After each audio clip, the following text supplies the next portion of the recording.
Massey on a Monday. It's a Fast Lane on 101 ESPN with Andrew Marsh and Carey Davis. I'm Anthony Stalter. No Jamie Rivers. Jamie's off this week. 2:02, your time check is brought to you by Clarkson Jewelers, an officially licensed Rolex jeweler. How's everybody's weekend? Wonderful, man. Everybody's good. Everybody's rested. Very ready to rock. well rested. Hey, yeah, I'm good, man. Household not sick? Nah, everybody's good, man. I saw a reel, like a meme that said if you have a significant other that has a birthday in January and you got to go through Christmas and birthday in January and then Valentine's Day, you can finally rest on February 15th. Oh, nice. That's me. I'm resting. I'm done. Cachet's birthday in January? Yeah. Okay. And we got engaged. Like, I'm done. Yeah. I'm just going to rest for a little while. There you go. Until your birthday, Carey. Yeah. Then we can have fun on me. That's right. Couple weeks. Yeah. Couple weeks from now, it's the Fast Lanes month. Yes. All the four members of the Fast Lane, our birthdays are in March. All right, let's dive into it. Cardinals are in full spring training mode now. I saw this, though, as it pertains to still the offseason. Saw this in The Athletic. The article was based on whether or not certain players will still get dealt in spring training. And The Athletic broke it down. Most likely to get traded this spring, C.J. Abrams from the Nationals. His name has popped up a lot, obviously, young shortstop. Former Cardinal, now Marlon Sandy Alcantara.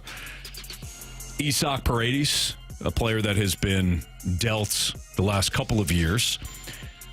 Tarek Skubal, Joe Ryan, Chris Bubich.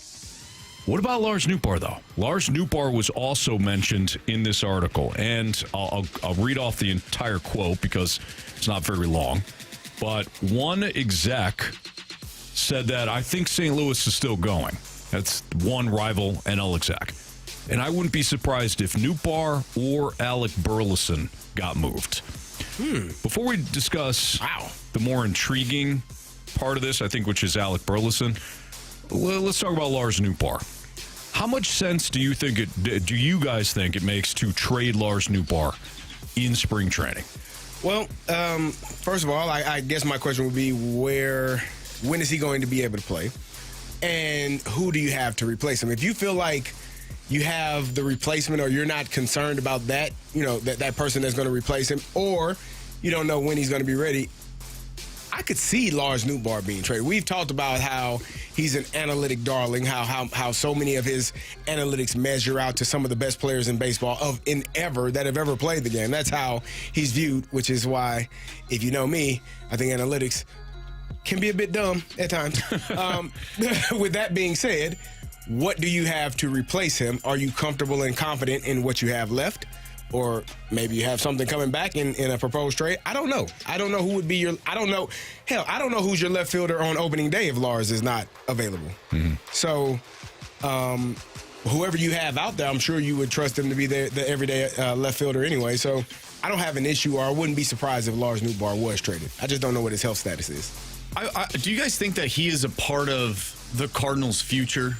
Like, we're looking at all these different players, and we're like, okay, like this guy, he's going to be here for the foreseeable future. Do you feel the same way about Lars Nootbaar? Like, when the Cardinals are good again, is he a part of that team? Well, so to answer that question, let's break down the contract, right? He avoided arbitration for 2026. He has his final year of arbitration in 2027. He's going to be 29 years old. What's the difference, really, between Lars and Brendan Donovan from that standpoint? The return you got? Sure. But from the Cardinals standpoint, not much, I wouldn't think. I agree with that. So Brendan Donovan, his contract status heading into this year, they avoided arbitration, and his last year of arbitration is next year when he's 30. It's essentially the same thing. Yeah. Donovan was 1 year older, or is 1 year older than Lars Nootbaar. That's it.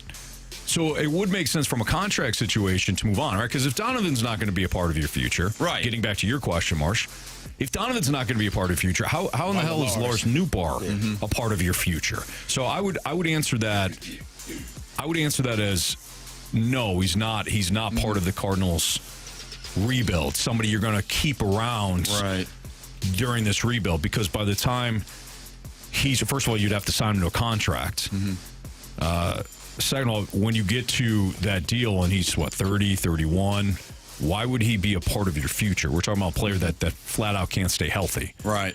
So I do think it would make a lot of sense, going back to what the article was indicating, that the Cardinals deal him. I just don't know about the timing.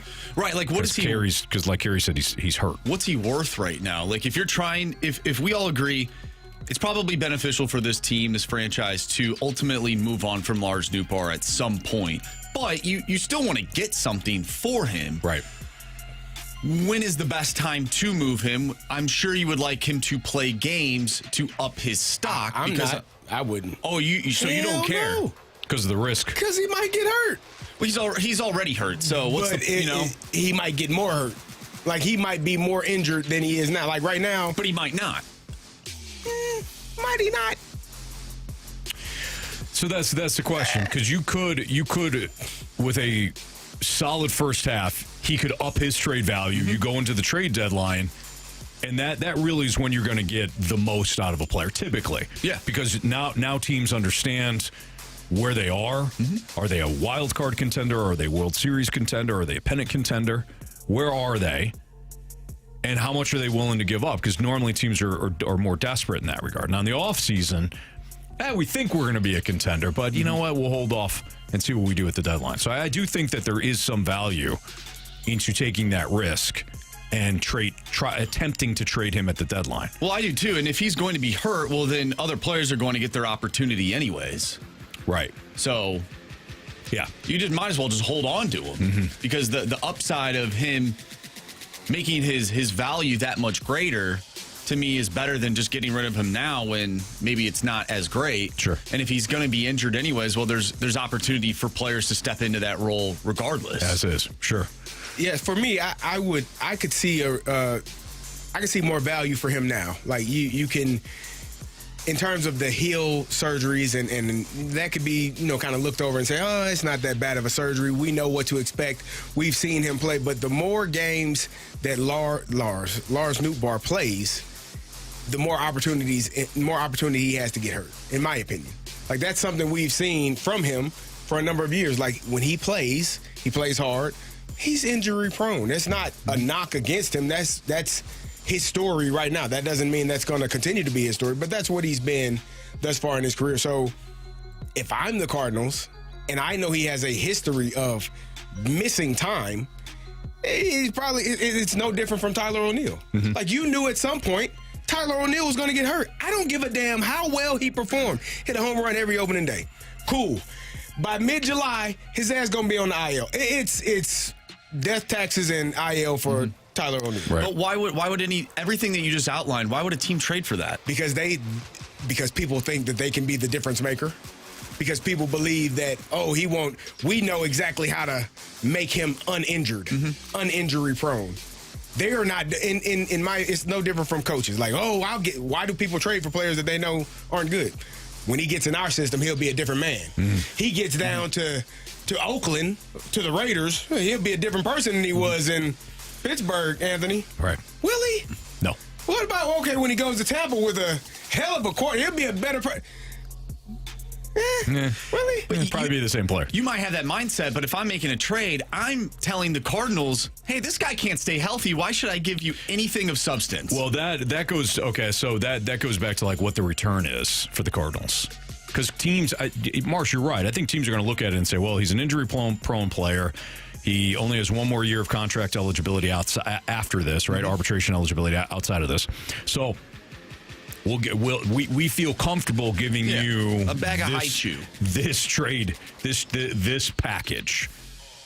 And then it's up to the Cardinals to say, well, this is worth more to us now than seeing what Nootbaar is worth at the deadline. Because he is also a notoriously, not only is he injury prone, he's notoriously a slow starter. He usually picks up in the second half. So you may never have ultimate trade value for Nootbaar this season. And maybe it just makes sense to wait on it and revisit it in the offseason if he does have a full season. Now, going back to Carey, what you asked about whether or not you have a replacement. If I'm projecting the Cardinals in 2026, as of right now, Lars Nootbaar is your left fielder when healthy. Herrera, to me, is your DH. I know there's a lot of talk about him catching, but to me, he's a DH. Burleson at first, Gorman at third, Wynn at short, J.J. Weatherholt at second, Jordan Walker in right, Pedro Pajes behind the plate, and then Victor Scott in center field. If Nootbaar's not ready to go, you could get Thomas Sajaci in the lineup more. He does have some time in the outfield, and I think he could handle left field. So you could get Sajaci's bat and Nolan Gorman's bat in the lineup just by moving Sajaci to left field. Now, Anthony, what's this other name that's on this article? So this one makes less sense to me. Quote. So going back to the quote, I think St. Louis is still going, said one rival NL exec, and I wouldn't be surprised if Nootbaar or Alec Burleson get moved. This one makes less sense to me. Alec Burleson has multiple years left of our arbitration. So it's not the same situation as the Cardinals were dealing with Brendan Donovan and Nootbaar. He avoided arbitration this past season. He's got his second year of arbitration at 28, and then his third year of arbitration when he's 29. So you still have 3 years left of Alec Burleson, and he's still in his prime. So I think it would make more sense to keep Burleson, because at first base, if you were to trade Nootbaar and Burleson, well, now you're opening up spots for players I don't think are ready yet. Yeah.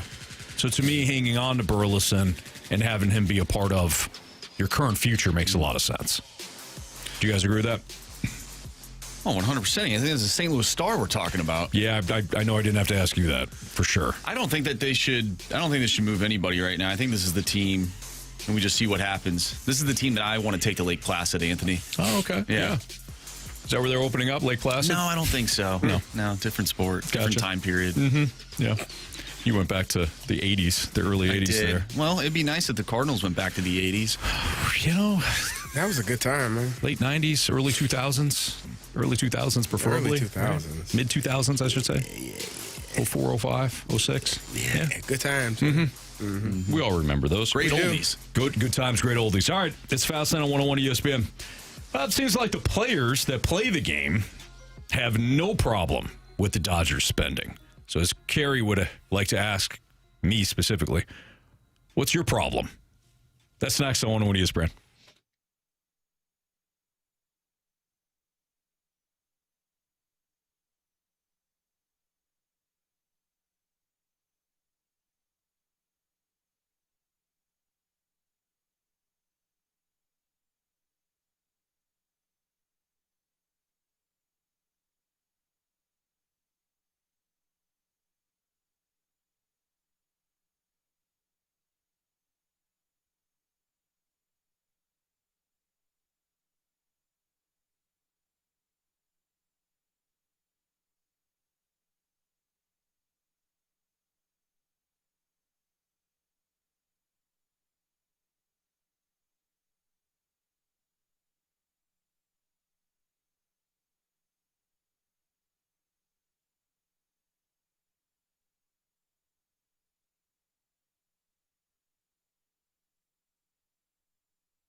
So Bryce Harper said something at spring training with the Phillies that has CD buzzing.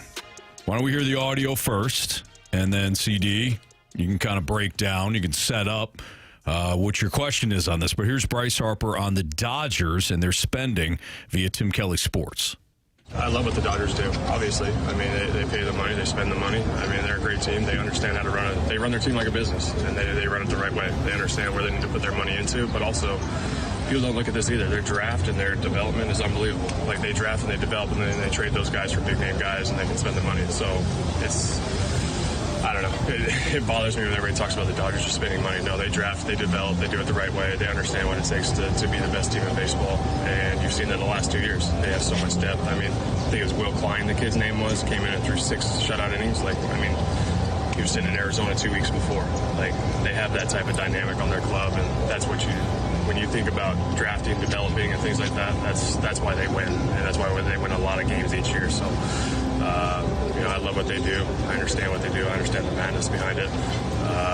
But again, like, each team in baseball has an opportunity to do the same thing. Maybe not at the upper echelon of money, but they can draft, they can develop, they can trade. And, I don't know. I think a lot of teams can do that in baseball, and they should.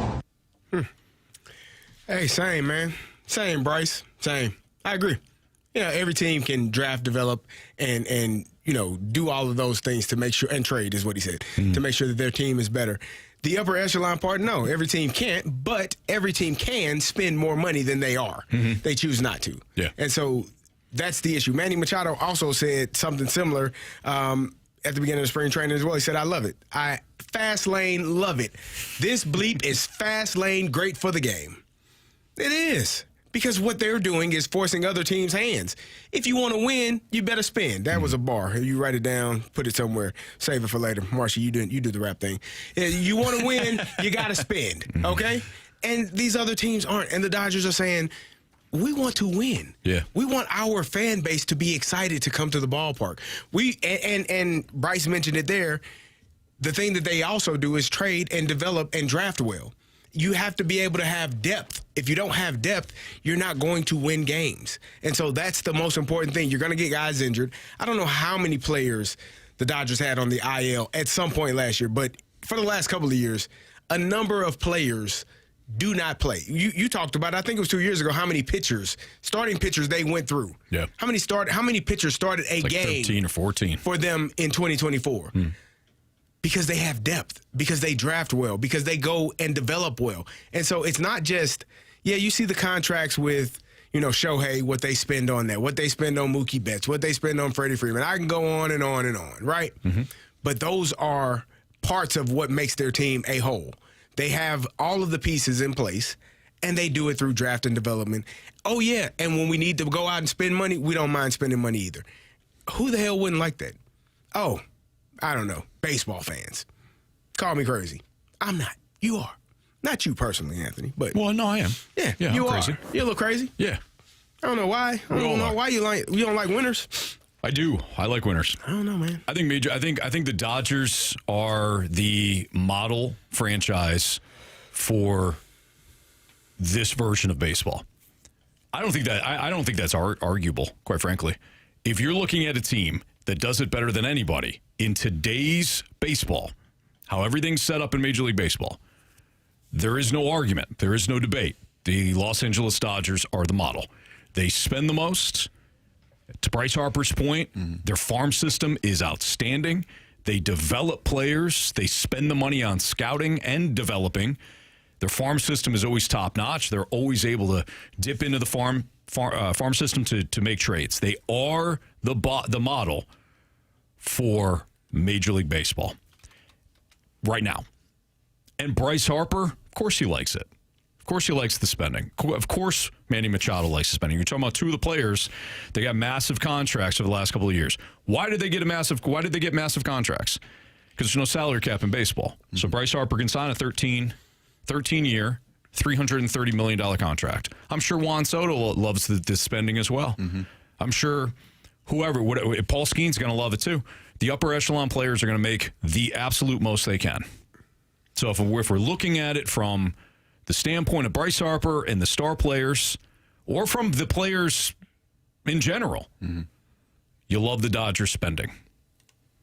What I don't love is that Major League Baseball doesn't want all of the fan bases participating. They don't care. They don't. And they're making a lot of money. So, from my perspective, it sucks from a competitive standpoint, but you're right, CD. Other organizations can spend more. They don't. They choose not to. They're not going to be able to spend what the Dodgers do because the Dodgers have an unfair TV deal. Mm-hmm. But they could spend more to be more competitive. I still think the Dodgers wind up getting the best players. For me, it's still a competitive balance issue no matter how you attack it. You don't want a salary cap? Okay. You don't want a salary floor? Okay. But to me, Major League Baseball has a competitive problem. And people continuing to say, well, the Chiefs are in the Super Bowl every year, or same teams make it in the NFL, maybe to the Super Bowl, because the top teams are going to reach it consistently. But at the start of an MLB season, I joke about it, but about 15 teams are eliminated. At the start of the NFL season, nobody's eliminated. Well, I mean, Patriots last place team, right? Yeah, but they have a history of being a good football team. I'm not trying to be snarky. Bill Belichick still there? Tom Brady still there? No, but completely different for sure people. I'm thinking of like the Jets and the Browns. Okay, yeah. There's like two. Browns made the playoffs twice over the last 2 years, right? Or last, That's 6 true. years? That's true. Okay, so I'm the just Jets. saying. Our guy Kyle Gibson came on before. But like to your point, his Colts team. I just mentioned 1-2 teams where you just mentioned like 15. His Colts team had a shot to be good this season. Right. If Daniel Jones doesn't get hurt, he's probably watching the Colts win a division title this year. Mm-hmm. When going into the season, he probably, it's probably not going to happen. Mm-hmm. I know it's not going to happen for the Rockies. I know it's not going to happen for, the... Say it, Anthony. Are they spending money? A's? Mm-hmm. Are they spending White money? Sox? No, and that's to your point. They should be able to spend more money. They did fork out a lot of money. They should spend. They can. They don't. That's a choice. Mm-hmm. You're making a conscious choice to not put the best product out there for your fan base.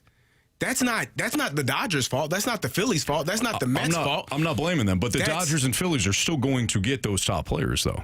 Well, but what Bryce just said was they're all going to get the top players. Well, why are the Dodgers the best then? If you're telling me you got 10 to 12 teams that are going to spend, maybe not like the Dodgers, it's not about the amount of money that they're spending, in my opinion. It's about drafting, developing, because they spent money on Blake Snell. He missed plenty of time last year. They spent money on other guys, and they missed time. But they drafted well enough to supplement when guys go down. So they are the best. That's what I'm like. It's not just about the money that's being spent. Okay, but it's about the other parts of it as well. Like all encompassing. That's why they are the best team. Because if the Dodgers can spend money, and the Mets can spend money, and the Yankees can spend money, and you put Team X in that category, why is this team considered the best team, and we're not complaining about because they're the best. Toronto Blue Jays, who also spent a whole hell of a lot of money. One of the biggest misconceptions, to my point, is that you think I'm blaming the Dodgers. I'm not. Okay. I think it's a Major League Baseball problem. I have long admitted that the Rockies or the White Sox are as big of problems as... I mean, they are problems. I don't want to even compare them to the Dodgers or the Mets because you're right. They are willing to spend. To me, it's a Major League Baseball problem. Mm-hmm. The Dodgers fans, they're happy. The Mets fans are they're probably still miserable because they didn't do anything with that money. Mm-hmm. But the Phillies fans, they're happy. They know they've got a contender on their hands. My issue is with the way things are set up in Major League Baseball. They hand the Dodgers a TV contract that there's no risk for them. If you have some of these other teams that do say, hey, we're going to compete with the Dodgers in terms of spending and all that, let's say they do. They'll get outspent. The way that things are set up, I don't think is great for fans. Is it great for Bryce Harper? No doubt. Is it great for Manny Machado? No doubt. Is it great for the Dodgers fans? Absolutely. Yes. Is it great for the Dodgers? Yes. But I don't, compared to other sports, to me, Major League Baseball has the biggest competitive problem. There's going to be bad teams. I get it. Jets and Browns are bad. Mm-hmm. Basketball, there's bad teams there. Hockey, the Buffalo Sabres are going to exist whether there's a cap or not. But I think the margin, the number of teams that are uncompetitive in baseball outweigh the teams in the other sports. I know that people may argue differently, but bottom line is, if I'm in most of these markets in baseball, I don't care about baseball. How is that good for the game? Because Bryce Harper can get a 13-year, $330 million deal. I don't care. Good for him. Fantastic. Mm-hmm.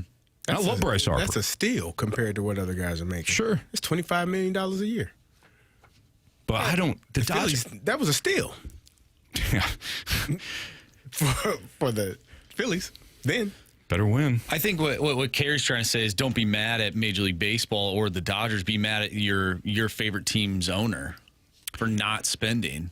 But to the counter that, I feel like we're in such a spot now where if the Rockies, because we've been talking about them, tried to spend the exact same amount of money, or maybe even more, to get Kyle Tucker, he's not going there. Right. He's not going there. Mm-hmm. They're not doing that. They did spend a lot. Sorry, I get choked up talking about Major League Baseball, man. We're so close to the start of the season. Mm-hmm. They spend money on a guy who won a World Series. Sure. And the guy doesn't play. So it's like, we're not going to try that again. Right. That guy's not even playing for us. Yeah. Can you spend that kind of money on 26 players like that? Probably not. I don't know. I might, maybe I'm in the minority here on this. I don't think, I keep hearing how healthy baseball is. I think the top stars are healthy. Mm-hmm. I think the top teams are healthy. I wouldn't say Major League Baseball as a whole, Jamie, is healthy. That's just my opinion. But they're making a lot of money. And obviously these owners of these organizations that are poorly run don't care because they're still right. Cashing checks too. If you don't think I'm looking at that as well as a problem, you're wrong. Well, I think they're going to have, if this whole lockout thing becomes a thing and they miss baseball in 2027, I think they're going to come back and be like, where'd everybody go? That'd be nice. I think baseball. Where are all the fans at? I think Major League Baseball has something coming to them. That's just me because I think they've been. What do they got coming? I think they've got. I think they are fat, dumb, and happy, and they don't care about their fans. I truly believe that. You think Major League Baseball needs to be humbled a bit? I think so. Maybe we'll get there in a year. And I don't want that because I'm a baseball fan. Right. But Major League Baseball right now, I don't love the product. It's just me. Carey disagrees. I do disagree. Baseball is a wonderful, wonderful game, man. Baseball is a wonderful sport. Major League Baseball, I think, is only for the elite. That sucks. So I'm a blue-collar guy, Marsh. Yeah, you are. Who has blue-collar dreams. Yep. You know? Born and raised in Chicago, moved to Detroit. You know, blue-collar towns, man. Damn right. Yeah. Detroit especially. Yeah. You want to keep going? New York, Florida. I was going to say San Jose. I stopped. St. Louis? I stopped. I've got that interview from I don't know what you're talking Joe about, Thornton. Man. What happened? Yeah, you know what happened. For your favorite team? All right, moving on. What's trending? Mark's got an Olympic update for us next on 101 ESPN.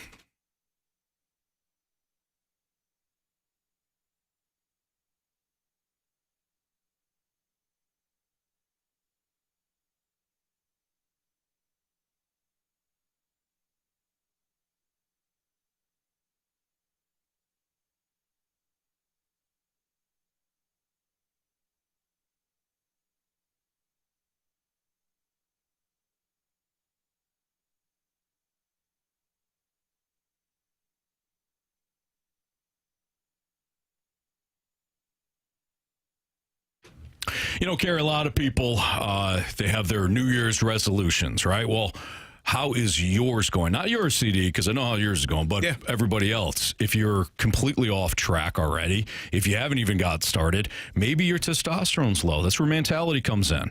Mentality offers treatments and programs. They're going to help boost your mood. They're going to help raise the free testosterone within your body so you have that energy coming back. So you want to get into the gym. You've got a healthy attitude about it. You start to eat right. You start to sleep better. And all of a sudden, things start to fall in line. So if you're already off your New Year's resolutions in only mid-February, go down and see our friends at Mentality, CD. Yeah, Anthony, you talked about it. You always talk about you getting back to the old, you feeling like the younger man. You take drives to Florida and New York for you got to have the energy to be able to make those drives with the kids screaming and yelling in the back. So if you want to feel better, if you want to get rid of the dad bod, you need to go see Mentality. Have them get your blood drawn, see how your number, where your numbers are and where you're lacking, where you're inefficient in, and they can get you back on the track and get you right back where you need to be. Yeah, there's nothing wrong with you. There's no, I should be down about this. No.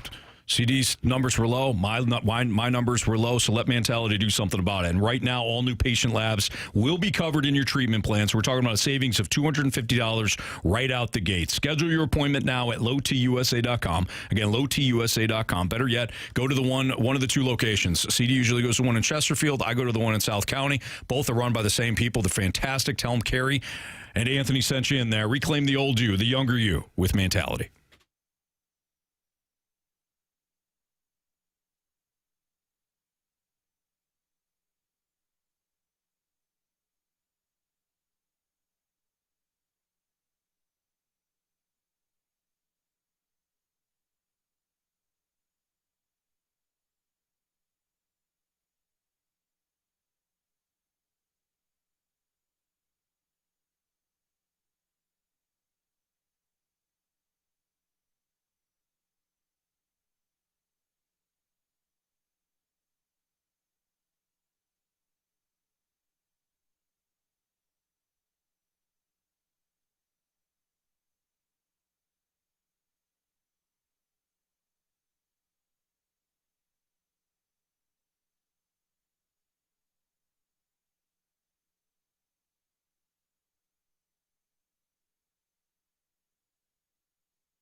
.101 ESPN Sports Center.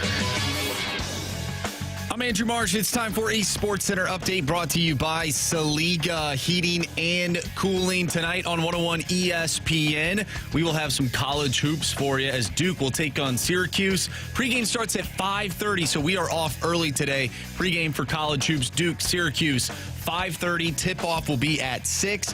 What's trending is coming up next, and we have some Olympic ice hockey updates for you. So stay tuned right here in the Fast Lane. I'm Andrew Marsh, and the Sports Center update is brought to you by Saliga Heating and Cooling, a Daikin heating and air conditioning dealer.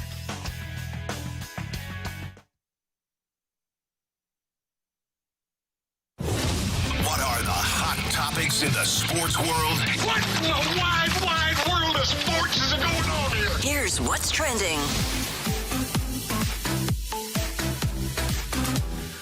Welcome back to the Fast Lane here on 101 ESPN with Anthony Stalter, Carey Davis, and myself, Andrew Marsh. It's time for What's Trending. Gentlemen, the United States women's hockey team dominated Sweden. They will be playing for gold, which is awesome. So we have one team already playing for gold in ice hockey, and now, of course, the men's team is the team that we are waiting to see if they will ultimately play in the gold medal game. They are in the quarterfinals already. They have a bye. Canada with the 1 seed, the United States with the 2 seed. Slovakia picked up the 3 seed, and Finland is the 4 seed. So the United States will take on either Sweden or Latvia. I would have to imagine Sweden will win that game. And Canada is waiting on the Czechs and the Danes. I believe that's Denmark. They call them the Danes, right? Mm-hmm. Yeah, so those two teams will play. And then Dalibor Dvorsky and Slovakia, they'll wait on Germany and France. Finland will take on either Switzerland or Italy. So, Anthony, unfortunately, your Italian team is the last seed in this bracket, the number 12 team. But there is a chance, of course. They're still alive. It's been done before. Have you guys been able to catch any of the games so far between, the United States or Canada, and what did you think? Well, we've seen a couple of the games that have been on during our show, and then, I'll throw some of the games on in the mornings, prepping. Look, we know where this is going. It's going to be U.S., going to be Canada. Some of these teams are kind of plucky, but otherwise it's really been domination by Canada and U.S. Not surprising. And I think they're pretty evenly matched. I mean, maybe you give the edge a little bit to Canada because their scoring prowess is so good, but it's not like the U.S. can't score either. Mm-hmm. But I think we're heading right back to where we were a year ago in the Four Nations tournament, and I think that's what most of us want to see anyways. So Canada's scary good. For me, I would say both teams, like the men and the women's U.S. team, have been outstanding.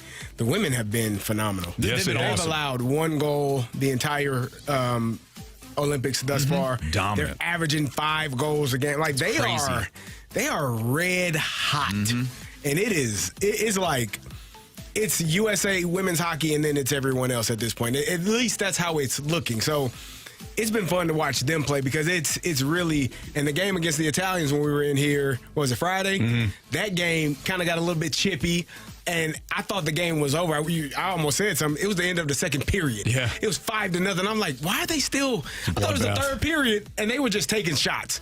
Like, I mean, it was 30 seconds left, and they just whipping it, trying to score. I'm like, this is a bit much, ladies. And then they came back up for the third period. Again. I'm like, why are they still playing? I thought the game was over. Well, goal differential, right? Oh, my God. Goal differential is huge in terms of seeding. So, I mean, this type of tournament, it incentivizes you to run up the score. I didn't realize it was the second period, though. It made more sense. Well, I was with you. I'm like, why are they? Come on, man. Like sportsmanship. It's the Olympics. No. Hey, they're peppering the goalie. I'm like, okay, just keep shooting it then. Right. So they have been outstanding. They've been fun to watch. And when you're dominating in that fashion, your expectation is obviously to win the gold and win it running away. So kudos to those ladies, how well they've been playing thus far. Yeah, there's a lot of people on the line, Anthony, that, and you mentioned it, more than likely it'll be the United States and Canada, but there's some people that are in the camp of, well, I just, there's something off about this U.S. team compared to Canada. And so there's a little concern there when these two teams hopefully end up playing each other. But then there's another group of people that are saying, I don't really like this tournament. Like, it seems like they haven't played anybody. Yeah. I can see that. It's being sort of boring to some people. Well, there's more teams, obviously. Well, you're coming off of the Four Nations tournament, Right. so your expectations are right. They're sky high. That tournament wound up being so good and so popular that there was going to be a letdown, so to speak, when it came to the Olympics. But I just think with the amount of teams that are competing for gold or medal, you know, I can see why you feel like, you know what, it's just it leaves a little something to be desired. But the games are going to get progressively more competitive moving forward here. I do think that this group play, and there's people out there that think the same thing. I think it has suffered with not having the Russian team playing. Sure, I really do for hockey. Yeah, I think there's a lot of truth to that. Yeah. Because you get one more team that could be dominant. Moving off of hockey, what did you make of the whole Canada curling situation? The cheating with the double push. I don't know how that works. I saw the finger on there just a little bit, like, you're cheating. I was like, what are they? Well, apparently, once you release the, what's it called? Granite? Is that the stone? Stone. The puck? Stone granite. Once you release the stone, sure, you can touch the stone again before the top part hog line, but it's got to be. You can't touch. I don't the think handle. The handle. I don't think you can physically touch the stone. Cannot touch the stone. There might be a fine line there because did I actually release it if my hand is still touching it? Well, no. Well, you're good. I'm asking. But once you release the handle because it starts to go. But if I'm still touching any part of it, did I release it? No. There you go. But you have to release it before that line. You release it before the line, but I'm pretty sure you cannot touch the stone. You can't. Once you can touch. You can touch. Rule book? Yes, you can touch the handle again. Like you can release it, and you're like, oh crap! But you can touch the handle and guide it. But you cannot touch the stone part, which is what Canada was doing. And there's a big fast lane U match going in that matchup between Canada and Sweden. Yes, and Sweden's like, we're gonna record this. We're gonna catch you guys. I thought it was awesome. Seeing the back and forth, because typically you're seeing that in hockey, right? We saw yesterday Matthew Tkachuk chirping Leon Draisaitl, calling him the bridesmaid, not the bride. Really? I thought that was funny. But yeah, I just did not expect to see the chirping involved with curling. How much of an advantage do you really get by just putting your index finger on that stone? How much? Probably a lot. Really? I mean, there's a reason, I guess, why I can't do it. I mean, it's a sport of accuracy. I need to go curling. I need to get the ins and outs. I need to know exactly what's going on so that I can be in the Olympics in a couple of years. Okay. Yeah. Yeah. See, I think you'd be great. I think I would too. But I need a gold medal. I do think that you need to understand what the rules are, or play for Canada. Are they the best? Well, apparently they can do whatever the hell they want. I'm not there yet. You know? Yeah. You believe me? You don't believe. I believe you. I believe in you. You didn't sound very, very confident in what I was saying. I said I think you could do it. I think you'd be great. Do you think you could You told me I should play for Canada, which I obviously can't. Well, Canada's cheating, though, is what I'm saying. So you're saying I need to cheat to win? No, I'm saying you need to study the rule books or play for Canada. Because they just go. Because the rules don't apply to them. Of course. I was watching the skeleton this weekend. Do you think you could do that? Skeleton Key? No. That's a different movie. The skeleton. That's a different Jacked documentary. up. Yeah, it's kind of crazy. It was weird. They're going down. I believe they're going down like face first. Going like 70 plus miles per hour around this little track on ice. I'm like, oh my goodness. Rip your face right off. You know? I feel like it'd be fun, though. Yeah. It's like going down a slide, right? My question is this. But like 70 miles per hour. While competing, while worrying about time. Yeah. Some of these events, I know you have to start somewhere, right? But some of these events are incredibly dangerous. Yeah. I thought about this with like the people that do the dirt bikes. You know, when they're up in the air and they're flying and things like that, right? Like they had to start somewhere. How do you learn that? You got a dirt bike as a kid, and you start on little ramps. Just a little bit, and little bit, then eventually, gradually, Anybody that's done it, I'm sure it's like, well, it's not that big of a deal. But I know the injuries that come. I was watching a skateboarder do something the other day, and when I tell you he missed that rail going down, Well, there was one no guy. helmet. There was one skier that ended up crashing this weekend. It looked pretty gruesome. Yeah, pretty gruesome. And I'm like, man. Yeah, the speed at crazy. which these Olympians are competing at is off the charts impressive. All right, it's Fastlane on 101 ESPN. Andrew Marsh, Carey Davis. I'm Anthony Stalter. We're gonna play hindsight on one great player's career and how things could have been different had he just stayed with his original team. That's next on 101 ESPN.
Hey, we have your shot to score a pair of tickets to see Zach Bryan on Saturday, March 7th at the Dome at America's Center. You can find all the details and a bonus chance to win free tickets to Zach Bryan right now at 101ESPN.com or on your 101 mobile app powered by Dobbs Tire and Auto Centers.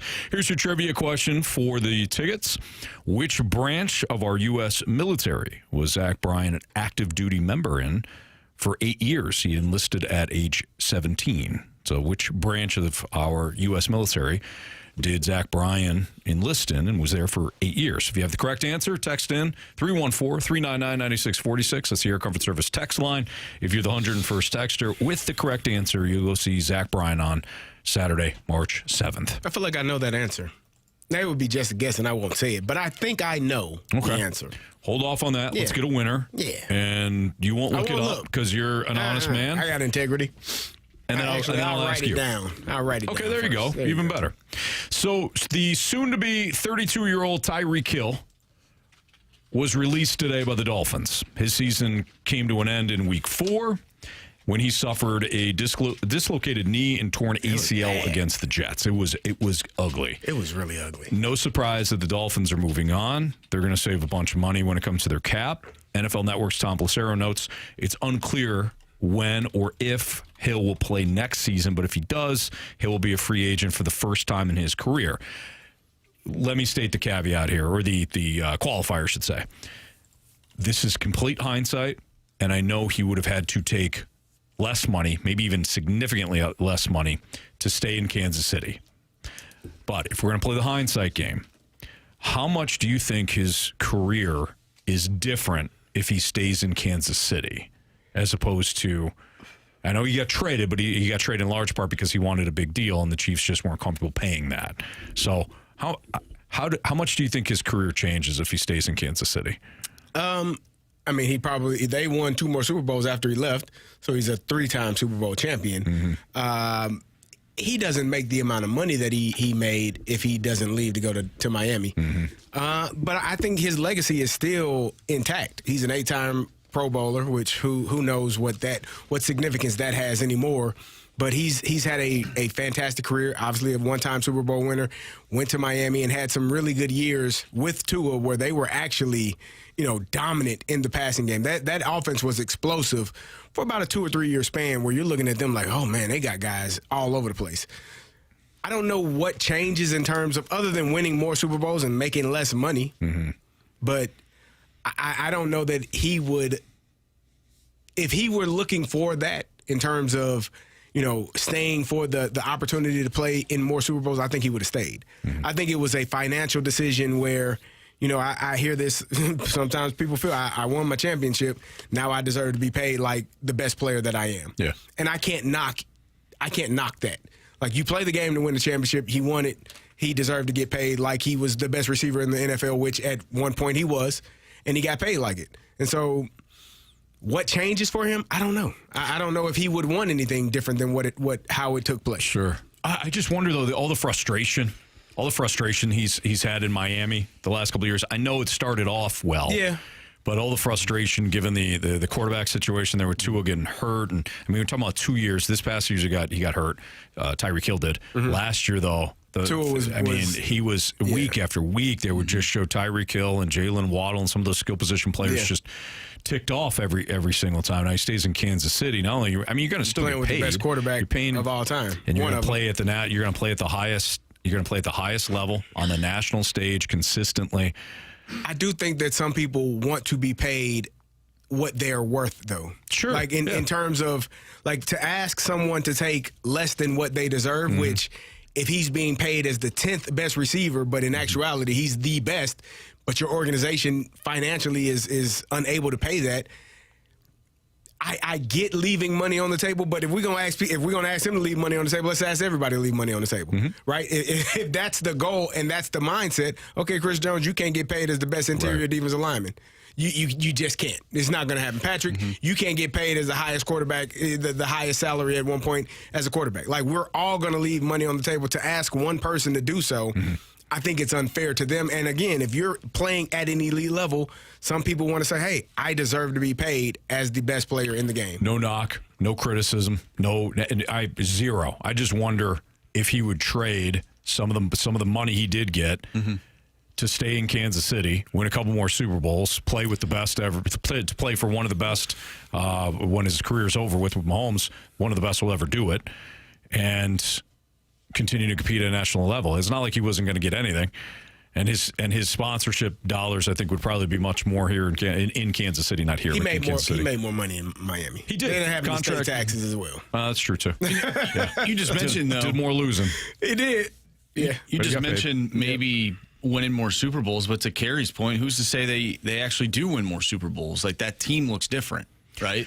So maybe they don't. Yeah, maybe they don't go back, or maybe they don't win Super Bowls. No, okay, so that's the second part of this, right? So Tyreek Hill, what Carey said was he would probably win 2 more. I doubt they lose the 2 that they won after Tyreek Hill. Yeah. So let's just assume nothing changes from them. Marsh, what you just brought up is the other side of the coin. I thought of this as well. Do the Chiefs win more? Because I don't know if they do. The 2 Super Bowls they lost had everything to do with the offensive line. Correct. And Tyreek Hill, obviously you're better off than not. But I don't think the Chiefs win more. I don't think they have 5 Super Bowls if he's there. I agree. I think they still have the 3. same amount that they have. He just has 2 more than what he has now. Yeah. So what does that say though about their decision? I think it was the best decision that they could have made. You weren't able or willing to pay him the amount of money that he was asking for, so you traded him. And you went on and you moved on. And everyone said at that point, oh, you're trading Tyreek Hill, you're going to stink, you're going to struggle. What do we do next year? You win a Super Bowl without him. So I don't think it mattered in terms of what their offense looked like. They still found a way to capitalize on the talent that they had on the roster. But having him on your team, I think it just adds more to what you have. Yeah. I think you still win 2 more Super Bowls.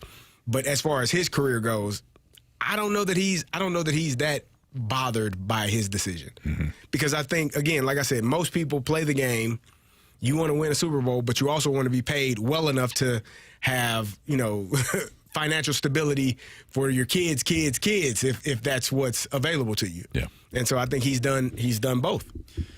Yeah, and who knows, right? Like wherever he goes next, who knows? Maybe that team wins the Super Bowl, and it none of it matters. Pittsburgh Steelers. Well, I wonder if he rehabs, waits until he's 100%, and then joins a team mid-season next year or toward the end. Takes a look and see what the landscape. Absolutely. Because there's going to be teams interested. Contending teams. The question that I would have, because the thing that he does best is utilize his speed.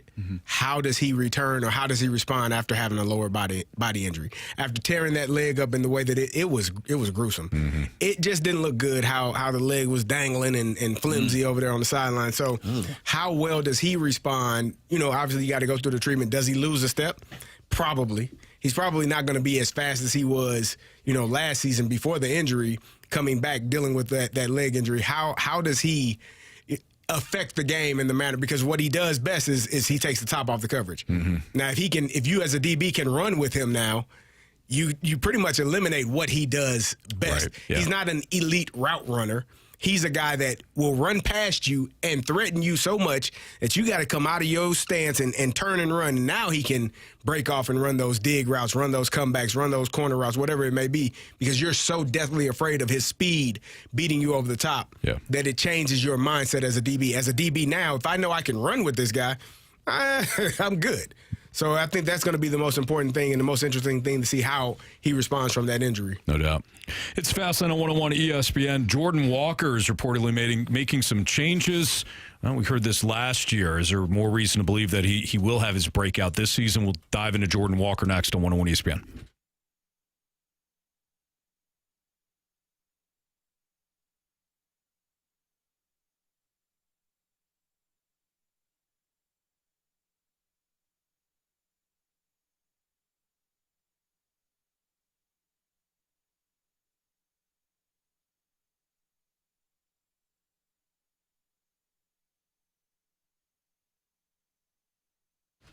If you've enjoyed playing underdog, you can keep playing even with the NBA on a break here. They've got Olympic hockey that you can choose. You've got college basketball, soccer, tennis, even golf. They've got it all at Underdog. And playing on Underdog, regardless of what sport it is, it's easy to do. How about this? Leon Draisaitl tomorrow morning as Germany takes on France in the men's Olympic hockey. I like him to go higher than 5.5 shots on goal. If I look at some of the other matchups, how about let's do, why don't we go Timo Meier to go higher than 1.5 points as his team also plays. His team will take on Italy. How you want to play is completely up to you. What your card looks like is completely up to you. But just choose whether or not certain players will go higher or lower on their stats. For basketball, it's points, assists, steals, and much more.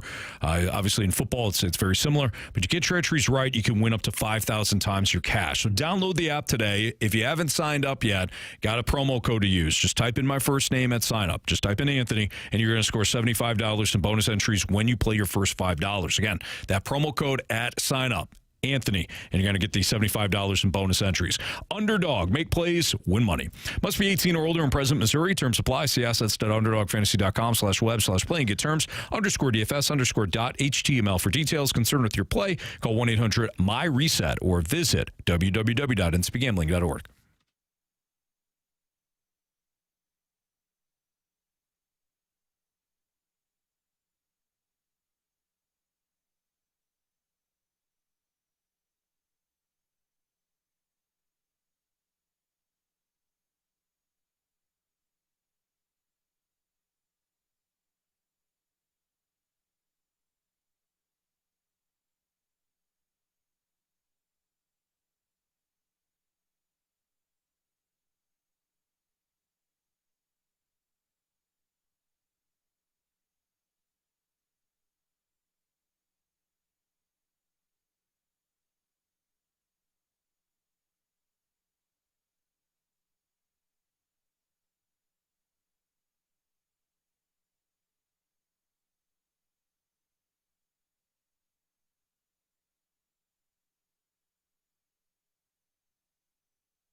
Your time check brought to you by Clarkson Jewelers, an officially licensed Rolex jeweler with Andrew Marsh and Carey Davis. I'm Anthony Stalter.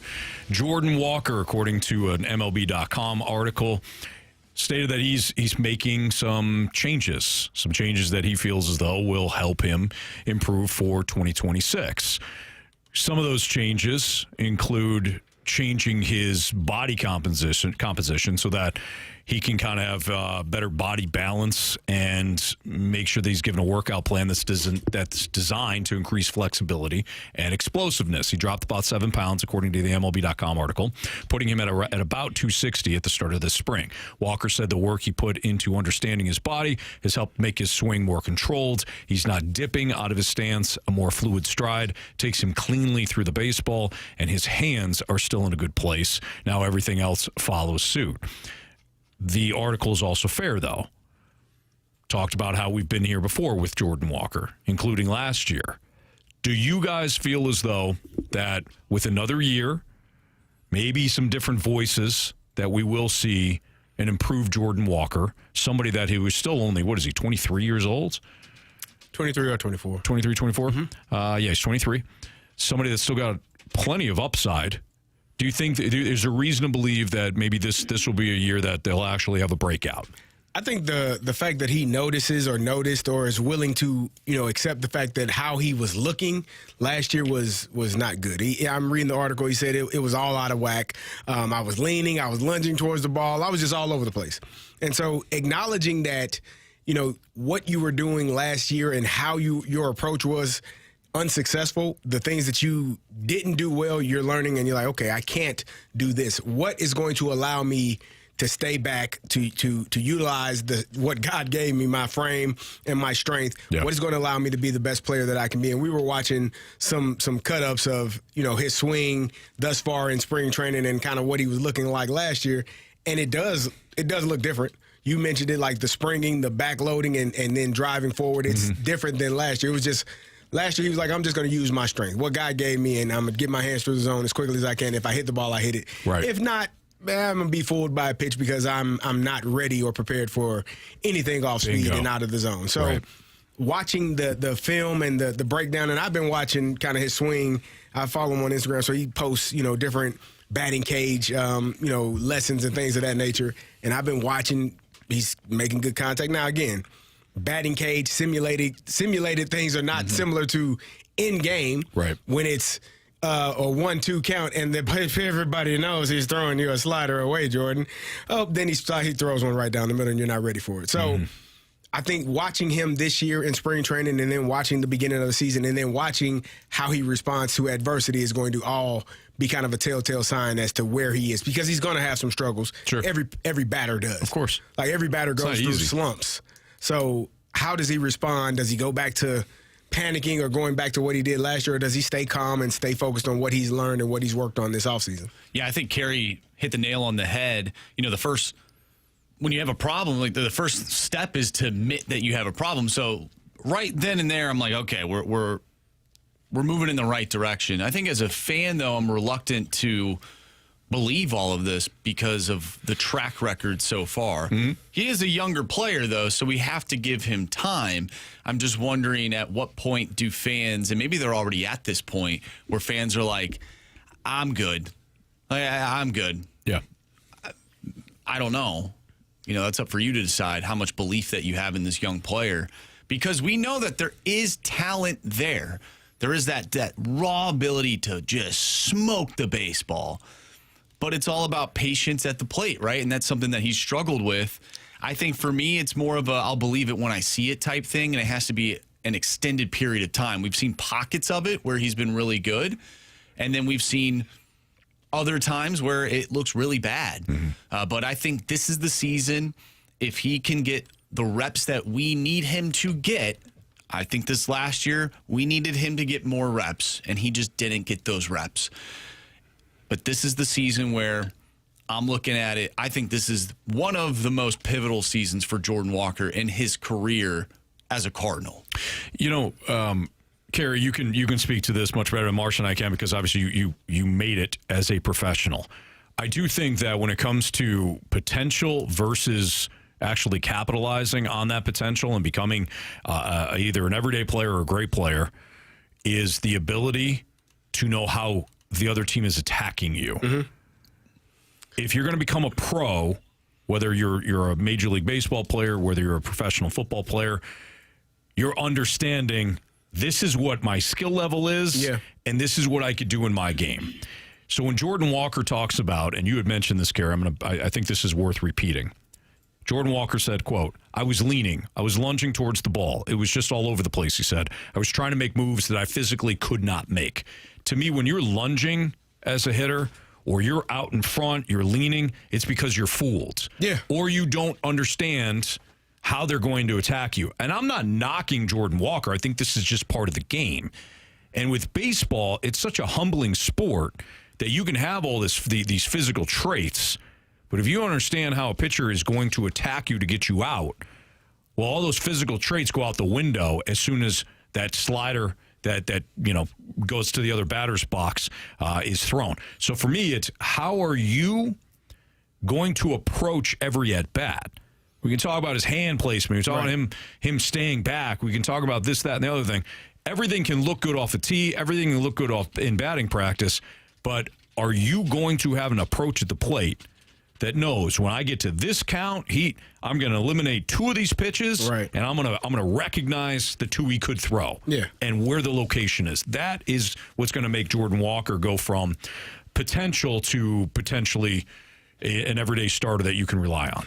I think that as a young player, there's a maturation process, and he came up and had a lot of success, and then there was some groaning and moaning that it wasn't good enough, so they went back and they wanted him to fix some things. And it sounds to me like the things that he was trying to do and that they were trying to get him to do just didn't mesh up or match up with his body type. And I told you I was listening to BK and Ferrario, I think a couple weeks ago now, and they had Keith Law on saying when players are taller, finding their strike zone and finding what's comfortable for them is vastly different than a guy that's 6 feet, that's 5'11", that's 5 whatever that Jose Altuve is. Like the strike zone is comparably different from those 2 players. So finding what's comfortable for you and knowing what to look for and what to do, I think that that's part of it. But that comes with, maturing and understanding and being in the game long enough. I think I've told people this, and it's hard to explain other than just saying what it is. For me, the game eventually slows down. And what I mean by that is my first few years in the NFL, it feels like it's so many people out there. It's so many things flashing in front of your face and going here and going there.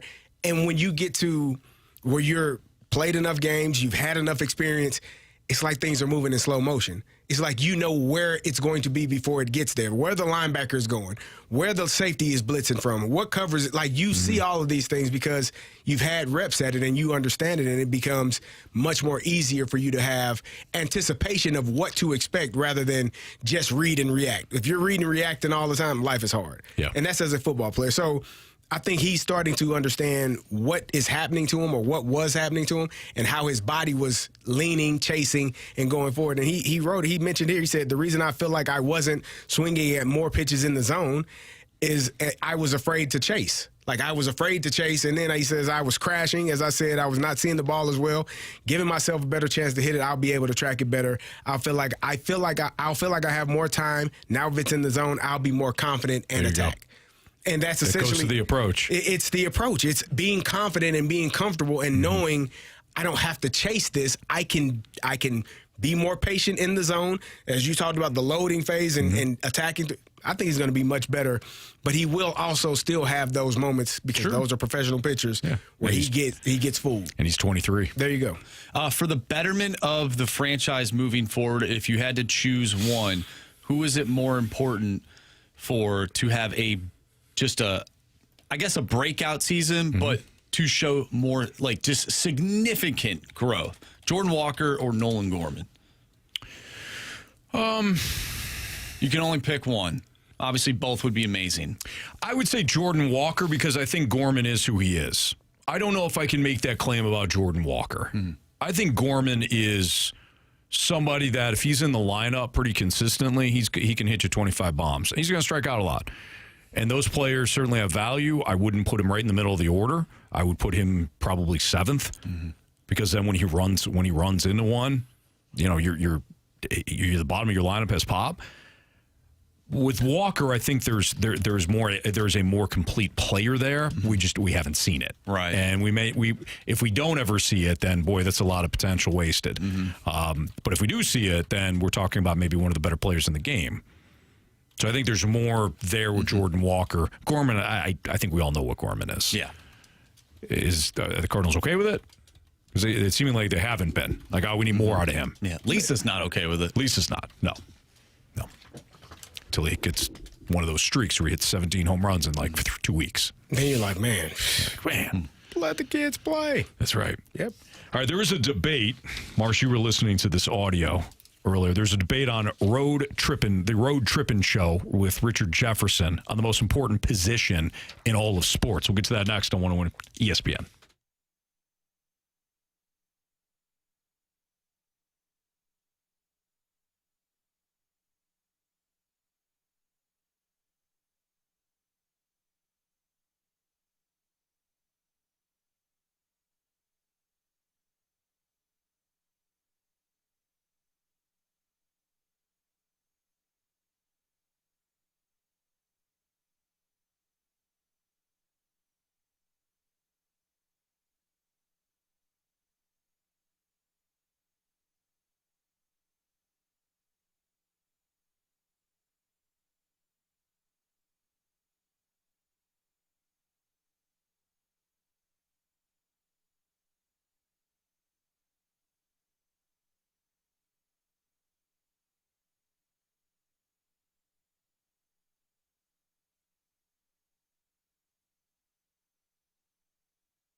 It's a Fast Line on 101 ESPN with Andrew Marsh and Carey Davis. I'm Anthony Stalter. Jamie is off this week. He's taking a little time off before hockey gets going again. Richard Jefferson was on the Road Trippin' show, but Channing Frye, Kendrick Perkins, and reporter Allie Clifton also on the podcast. But they were discussing the most important position. They kind of got into a debate about this. So here's the audio. Again, the discussion is on the most important position in sports. Let's listen in. If Sam Darnold is your quarterback to win a Super Bowl, there is not a human scenario in basketball history that you could equate that where the best player on the basketball team won a championship and their most important position was the equivalent to Sam Darnold in football. Sam Darnold, who had a solid year but had an elite roster around him. So how can we say that the most important position in American sports is a quarterback that plays half the possessions, that needs a kicker to win the game, can win the game, and not have a good year, not be an all-pro? If that's the most important position, you would imagine that they are all pros. They're what we would consider all-stars. You can't win a championship if your best player is not an all-star. Your best player's got to be all-NBA MVP candidate to even have a chance at a championship. Yeah. So the whole point of the conversation is let's stop the narrative with the American quarterback is the most important position. It's not true. That's single-handedly one of the worst takes I've ever heard. Man, I was thinking the same thing. That is one of the worst takes, one of the most short-sighted, cherry-picking takes I have ever heard. Would you like to go first? Man, these basketball players are strange when it comes to talking about football. I know most of them don't know it because most of them didn't play it. Let's start there. Most basketball players did not play football. They came out for one day, they got hit in the face, and they went back into the AC and said, no, thank you, I won't do that again. That's what Charles Barkley said. That's what most of them do, and I'm telling you from experience. Most of them get hit in the mouth one time and say, nah, coach, I'm good. I don't want to do that. Right. Whereas a lot of football players actually do play basketball. So let's start there. He says the player plays half of the plays. I'm sorry. I didn't know that the NBA players played a full 48 minutes. I didn't know they played the entire game. Every game they play 48 minutes. It's written down, it's documented. Mm-hmm. So playing half of the plays is equivalent to an NBA player probably playing 35 minutes. Like, you're not playing the entire game, sir. You're not. Right. Not for 82 games and not for 16 wins in the playoffs. In fact, they're taking time off. Stop it. Taking games off. Imagine that. The kicker wins the game. I'm sorry, did the kicker kick it from his own 10-yard line? Who the hell took the ball down put the ball in kicking range? Right. Probably the quarterback. Also, the quarterback in every game touches the ball on every play. Unless you got a trick play and you snap it directly to the running back or maybe you line a wide receiver.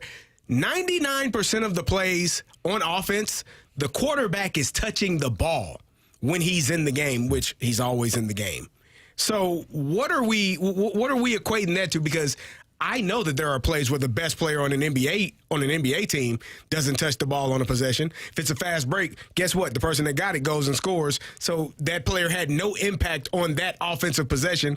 Richard Jefferson, I loved you at Arizona. I think you're an outstanding analyst, broadcaster. You do a fantastic job, but this is crazy, man. Yeah. This is crazy talk. It's not even a narrative. I mean, I completely disagree. Carey, you nailed it. I'll add to it.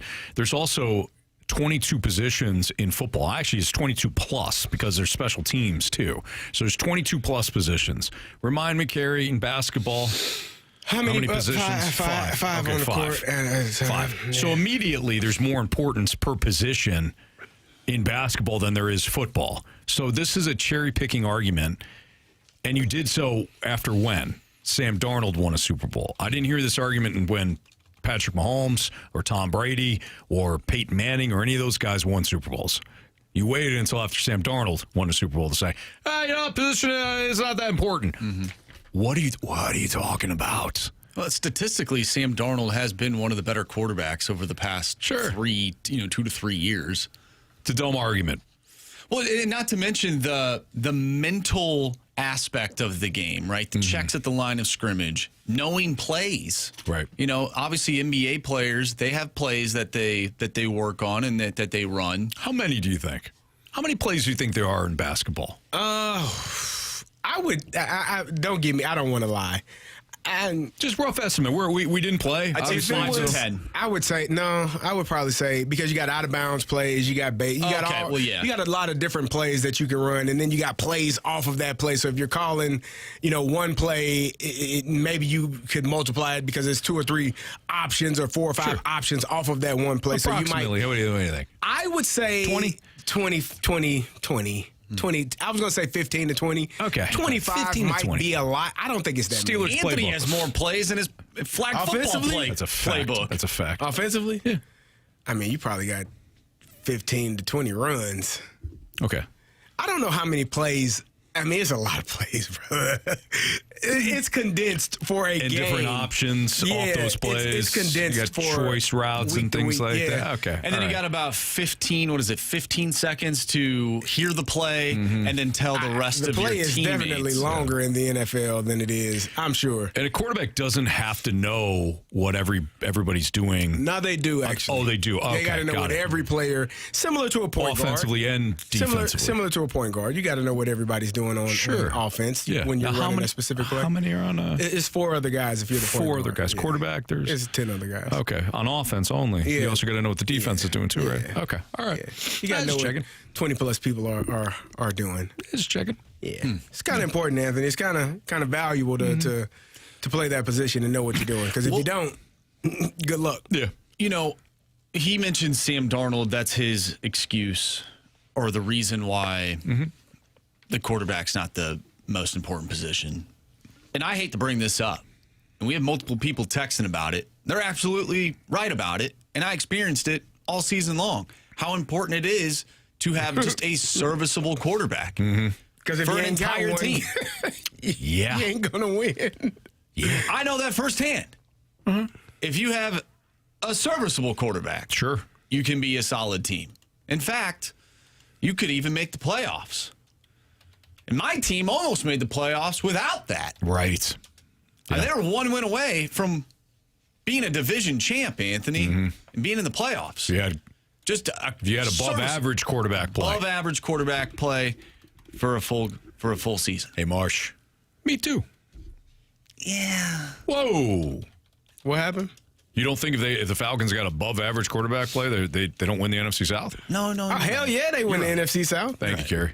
I No, mean, you're right, hell, you're right. If you win, if you run right. the ball a couple more times, you probably win the NFC South. Yeah. I think And at to be the John a couple more times, you probably win the NFC South. you can make an argument that they had pretty good quarterback play at the end of the season. I'm surprised Marsh. that they wouldn't want Falcons? to run with that guy Against Tampa? Yeah, I'll give you that. The Falcons, Against man. Tampa. against the Rams. Walrus King goes, several NBA players purposely skip some. I'm sorry. Where was that? He did say that, but where was the other one? Toggled on me, guys. I'm so sorry. There it is. Jackson loves basketball. I'm not even sure that he would even argue with Jeff Jefferson's take. Or agree, excuse me. Agree. Yeah, no, bad take. Congratulations, Richard. One of the worst takes in ever. Bob. All right, 314-399-9646 is the Air Comfort Service text line. If you got a question for us, send it there. Sports Six Pack, Part 1 next.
101 ESPN Sports Center. I'm Andrew Marsh. It's time for a Sports Center update brought to you by Saliga Heating and Cooling. The United States women's team will play for gold. They'll either take on Canada or Switzerland. We talked a little bit about the Olympics earlier in the show. If you missed that conversation, make sure you go to 101ESPN.com or check out the free Dobbs Tire and Auto Center's 101 ESPN mobile app. Just head to the podcast page and you will find all of our shows there. And it's all brought to you by the Schaefer Door Company. Tonight we'll have some college hoops for you as Duke will take on Syracuse. Pregame starts at 5:30, so we are off early today. Tip-off is at 6. We have part 1 of our Sports Six-Pack coming up next. So get your questions into the Air Comfort Service text line, 314-399-9646. Send us those questions. We'll answer them next right here in the Fast Lane. I'm Andrew Marsh, and the Sports Center update is brought to you by Saliga Heating and Cooling, a Daikin heating and air conditioning dealer.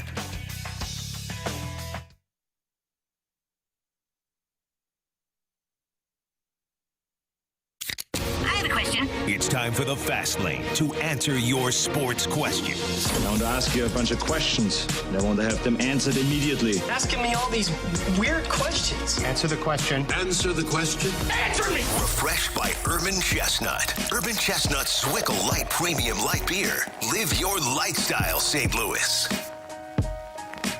Time for part 1 of the Sports Six-Pack here in the Fast Lane on 101 ESPN with Carey Davis. I'm Anthony Stalter. Here's Andrew Marsh with question 1. Question number 1. All right. Alexandra Daddario. I don't think that this person is the actual Alexandra Daddario, but... Well, we appreciate it. Well, yeah, absolutely. Yeah. 100%. Anyways, how do we think Ollie feels about Yachty being at spring training, and what has to happen for him to lose his job this season or at the end of the season? Well, I don't think that Ollie... I think Ollie wants Yachty to be at spring training. I mean, if he had the whole thing last year where he wanted Yachty to be in the dugout for the one series over the weekend. Remember, it was a weekend series, and he was all about it. I don't think there's any desire for Ollie to block. I think Ollie is, believe it or not, I think Ollie is he's got really good perspective.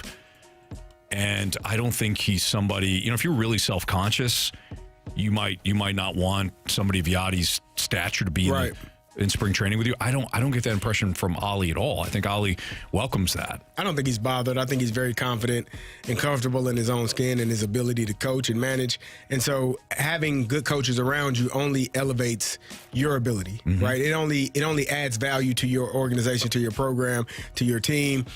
People that have had the experiences that Yadier Molina has had, to have someone like that in your dugout with you or to be able to have conversations with on a daily basis is only going to help you. So I don't think that Ollie is concerned. I think Ollie believes, you control what you can control. And if Yachty's going to be the next manager of the St. Louis Cardinals, there's ain't nothing Ollie can do to kind of change those fortunes other than continue to win. And so I don't think he thinks about it, because that would be kind of an insecure thought process or feeling to feel, I can't have this guy on my staff. He's going to take my job. Yep. No, I want the best people on my staff. I want the best people around me to help elevate our team so that we can have the most success possible. I agree. Question number 2. From the 636, and this is going off of our previous conversation about the most important position in sports. The 636 says the most important position in sports is obviously catcher. That's why the Cardinals have so many. What do you guys think is the most important position in Major League Baseball? I could see that. I could see catcher with how much they have to do from a defensive standpoint, controlling the running game, obviously having to be on the same page of every pitcher, having to be so cerebral that you have to know what every pitcher does best and set them up. Yeah, set them up for success. What they don't do well. Yeah, so I would say catcher. Sure, yeah. I think that's probably the most important position. And we've seen what a legendary catcher can do for an organization. You get the right pitching coach, the right catcher, your pitching staff is going to be set up for success over the long haul. Mm-hmm. And then it makes the front office think that they could just do nothing. Yeah. That's not fair. They did stuff. Did they? Not well. But yeah, everybody does stuff, Anthony. I guess there's some people that don't do anything. Hey, they tried ish. You know? Yeah. It just didn't work. It just didn't work. Some things just don't. It just doesn't materialize. Yeah. Question number 3. From the 636, which sport of the Big Four benefits most by having a coach that was a former professional player? Oh, that's a good question. It is a good question. I think they all can benefit from. I mean, it depends on what position that player played. I don't think it's one more than the other. I don't think you necessarily have to have played professional sports or at the professional level to be a good coach. Eric Spoelstra started in the video room, like cutting up film. Yeah. And he's going to be a Hall of Fame basketball coach. So I don't know that you necessarily had to play. I don't know if there's a specific sport that gains more from having a person that has done it than others. I mean, as far like for me, if I'm coaching running backs, I can tell this fullback, hey man, when you go block that guy's gonna hurt like hell. Sorry. Right. Well, how can I make it now? You can't. You got to deal with it. Yeah. Comes with the territory. Sure. I don't know what to tell you, brother. So maybe that experience allows some people to help in terms of, being a former player. But that's a tough question because I don't think there is a specific sport that gains more from having a former player as their head coach. Yeah. I think there's nuances in it all. I think if I'm going to answer this one, it's probably baseball because it's such a long season and baseball is such a humbling sport. Not to say that basketball and football and hockey aren't, but it's such a humbling sport. It's such a long season. It's such a grind. So to be able to have somebody that's relatable, I think would help. Do you have to? Did you have had to play it? No. You could grow up in the minor league system and be a coach and kind of work your way up and be respected. But when it comes to being able to talk to somebody that went through the grind of a season, the highs and the lows, experienced so much failure, still have some success, I think probably baseball would benefit the most. Man, that is a tough question.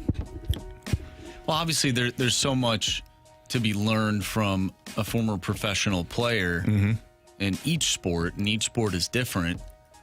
So to say this one outweighs, I mean, maybe you have to look at recency.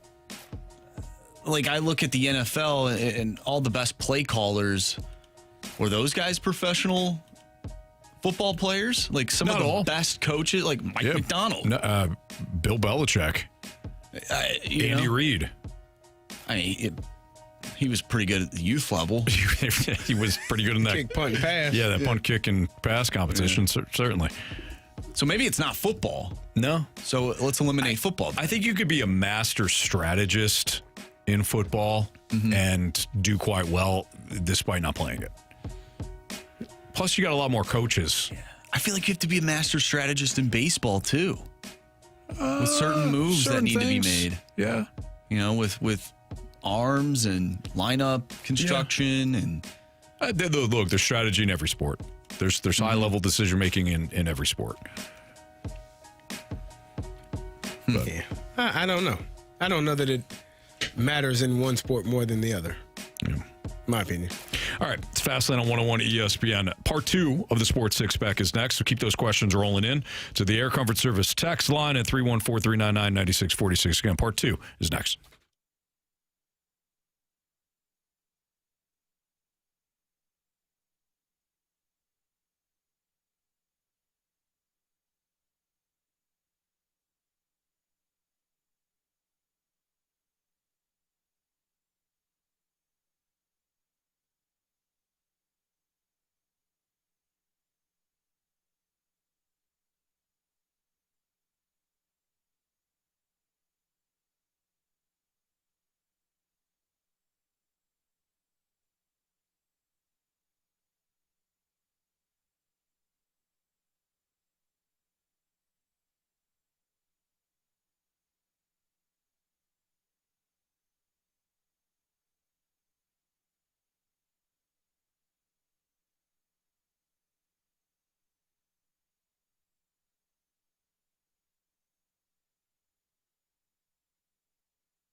question. It's time for the Fast Lane to answer your sports questions. I want to ask you a bunch of questions. And I want to have them answered immediately. Asking me all these weird questions. Answer the question. Answer the question. Answer me! Refreshed by Urban Chestnut. Urban Chestnut Swickle Light Premium Light Beer. Live your lifestyle, St. Louis.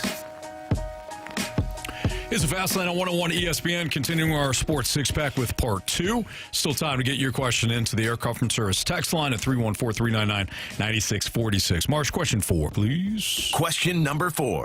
All right, average size Shabangas text in, settle a bet going into the MLB season for me and my friend group.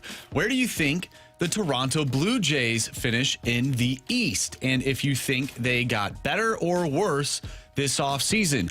I comp the Blue Jays as the D-backs when they lost to the Rangers and never were the same after. Wow. Okay. So where are they in the East? That's the question? Yes. I would say Toronto.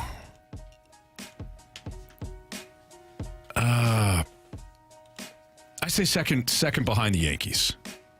I still think they're going to be good, but I've got the Yankees rebounding and them being the division champs. What about the Orioles? You think they rebound? That's what I was going to say. What about the I think they're going to rebound, but we're talking about a last place team from a year ago. Worst to first. So the Blue Jays were basically in that same scenario. Okay, stop your facts right now. I still got the Yankees. They're going to get Garrett Cole back at some point. They still have Max Fried. I like Will Warren. Luis Gill's interesting. I think the Yankees could their finish bullpen's third great. or fourth in their division this year. I mean, Boston made a lot of moves. Yeah, Mm-hmm. Boston. I don't know if they're the right moves. Boston but- Cardinals. We saw that that thing on X the other day of looked like AI, but you just never know these days, of Fredberg being traded to the Boston Red Sox. Yeah, it does make sense. Time couldn't do that. That would be bad. I like the Yankees pitching staff more than I like the Orioles pitching staff. It looked like they have a different division winner for the last 5 years in the AL East. That makes sense. All right, I got them finished in second to the Yankees. At least we know that they're not one of the 15 teams that have already been eliminated heading into 2026. Yeah, if you're wondering, those would be Miami, Washington, Pittsburgh, St. Louis. What was that? Colorado. Come on, man. Let's see here. The Angels, the Sacramento A's of California. I'm actually White interested Sox to see how they do this year. have been eliminated. The Rays have been already eliminated, believe it or not. Oh, wow. Okay. Yep. Anybody else? Arizona, just because they play in the NL West. Okay. Actually, you know what? The Giants, too. No, I don't know. They've been eliminated. No. They win that division? Come on. They could be a wild card team. Yeah. The hate. I mean, Oh, the Twins. Twins are done.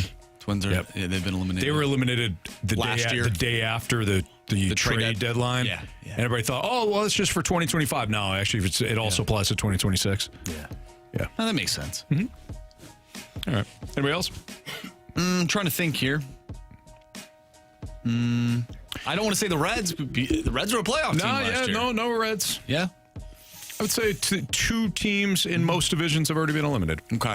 come on, man. from playoff contention. Man, that's tough. It is. It's tough. Sorry to. I mean, if you're a fan of those teams, yeah, you already know. At least you didn't say the Cardinals, Anthony. No, he did. Oh, what? He actually I didn't say the Cardinals. He said it? Mm-hmm.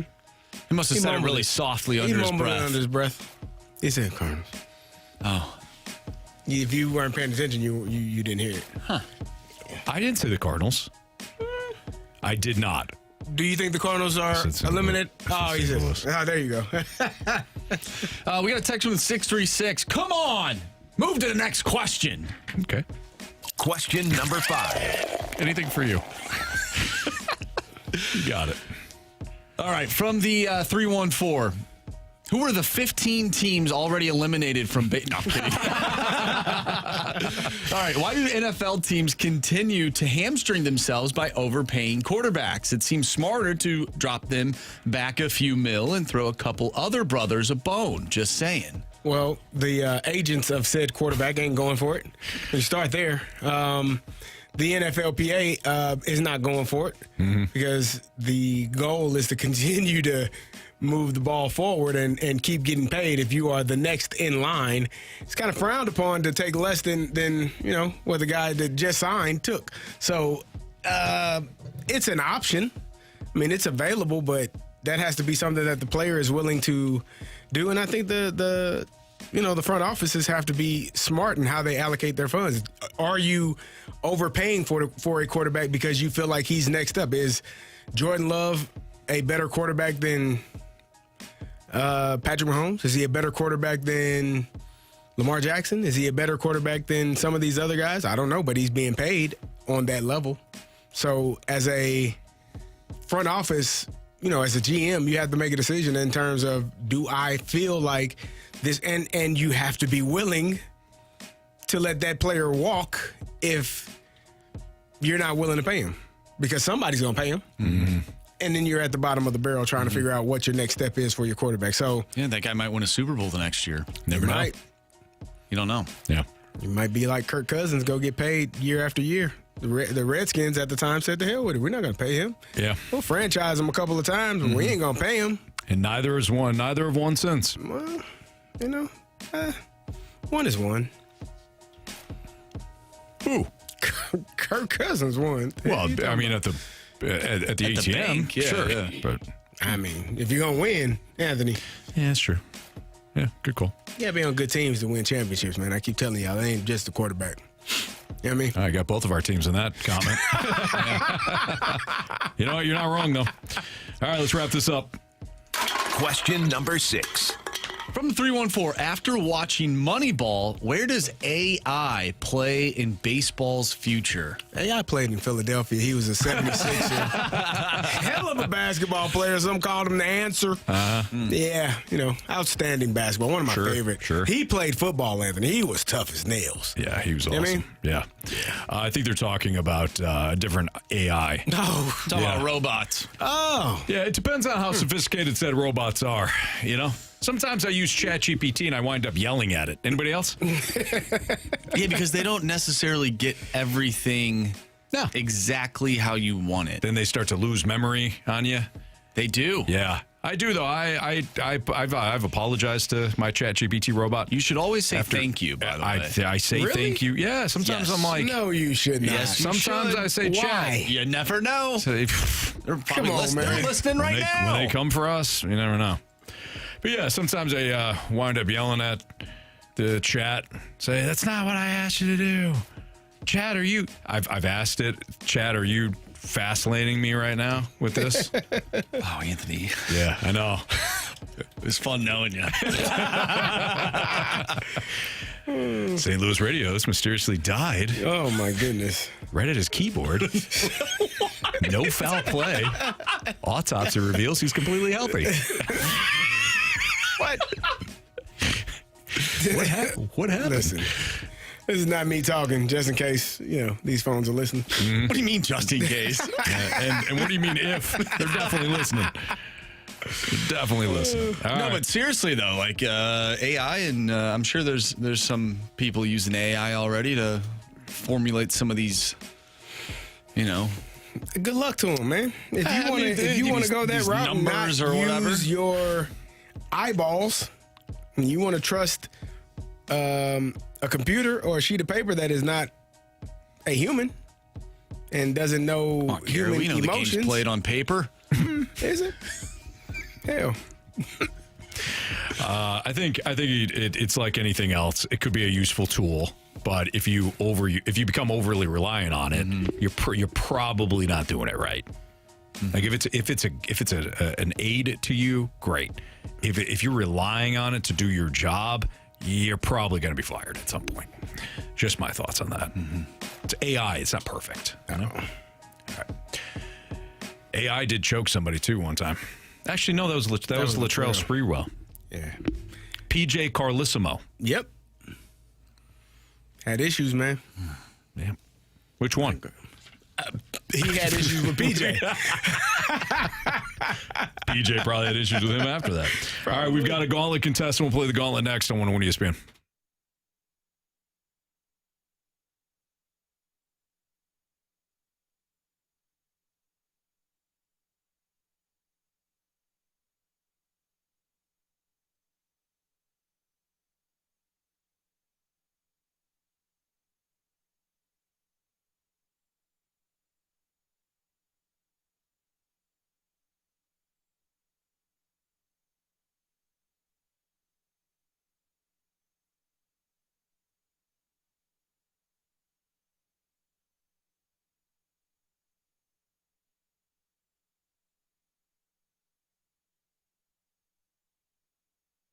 Are less than a month away from the State Farm Missouri Valley Conference Men's Basketball Championship, the Arch Madness Tournament, a St. Louis tradition. Have you got your tickets yet? If you haven't got your tickets yet, go to archmadness.com. If you haven't got your tickets yet and you want to bring the family, then check out the Family Fun Pack presented by 101 ESPN. 4 tickets, 4 sodas, 4 popcorns for $105. You can bring the family down to the Enterprise Center, enjoy Arch Madness March 5th through the 8th, and they're celebrating the 50th year of heart racing excitement. The last 36 years right here in St. Louis. I've attended many Arch Madness tournaments since moving to St. Louis back in 2010, and I have enjoyed each and every one of them. The Missouri Valley Conference boasts some really good teams. We saw a really good Belmont-Murray State game played last night in which Belmont beat Murray State at Murray State, but some of the whether it's Drake or Illinois State or Evansville, maybe you're an alum of one of the teams, head down to Arch Madness again, March 5th through the 8th. But make sure you got those tickets and bring the family as well. Family Fun Pack presented by 101 ESPN. Coupons available at archmadness.com.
Warriors. 4 categories, 1 challenger. Can you survive the Gauntlet? Brought to you by Blue Note Roofing. Roofing, siding, and gutters. Visit BlueNoteRoofingSTL.com for a free inspection.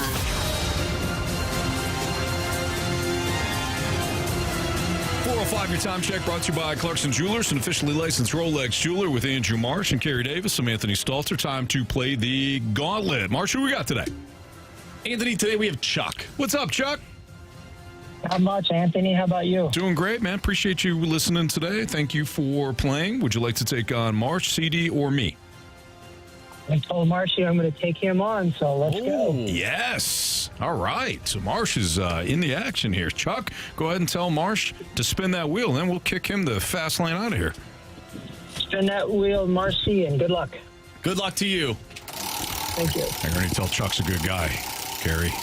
Good luck, Chuck. Doesn't bode well for Chuck, as Marsh only beats good guys here in the Gauntlet. But Chuck, as Marsh heads into the cone of silence right now, what category are you open for? And I think the wheel has done spinning, so you can't influence it.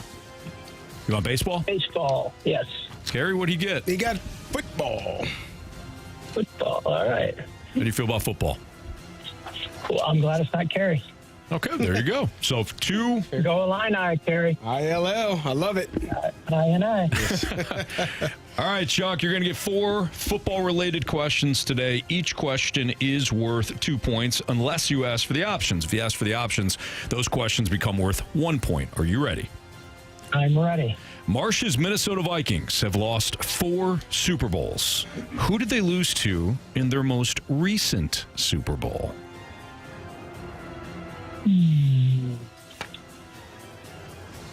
I think I know it, but I'll hear it. I'll know it when I hear it. You want the options? Options, please. You got it. Miami Dolphins, Oakland Raiders, or Pittsburgh Steelers? Pittsburgh Steelers, final answer. Question number 2. My Pittsburgh Steelers have not won a playoff game since January 2017 when they beat which team? What year was that again? 2017. Ooh. It's been a while. Thanks, Chuck. It's been a while. As Spain would say, yes. Options, please. Is it the Cleveland Browns, the Miami Dolphins, or the Kansas City Chiefs? I was going to say the Browns at the beginning, so let's go with the Browns, final answer. All right. Got a little bit of a theme here today with these questions. Anthony's, or my Atlanta Falcons, looked great when they were up 28-3 in their most recent Super Bowl. Matt Ryan completed a 6-yard touchdown pass to which player to seemingly put the game out of reach? I watched that game, too. Whew. Yeah. Options, please. I know you had the same feeling, Anthony. I watched it too, Chuck. Disappointing night, to say the least. All right, here's your options. Austin Hooper, Julio Jones, or Tevin Coleman?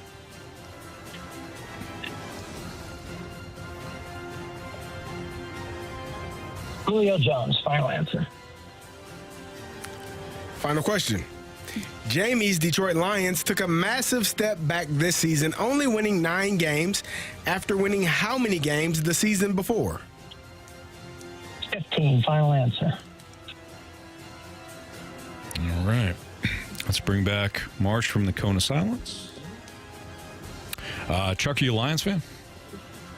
I am not. I'm a Vikings fan. Oh, okay. That's why maybe you took on Marsh. All right. So Marsh making his way back in from the Cone of Silence. Put his headsets on. Put his hat on backwards Yeah, like he did. Stallone and over the top. He's ready. He's You ready to remember go. that? Yeah. Put that hat on backwards and then... Yeah, with the arm wrestling. Yeah, Oh, yeah, he's ready. yeah. All right, Marsh. Marsh probably never seen it.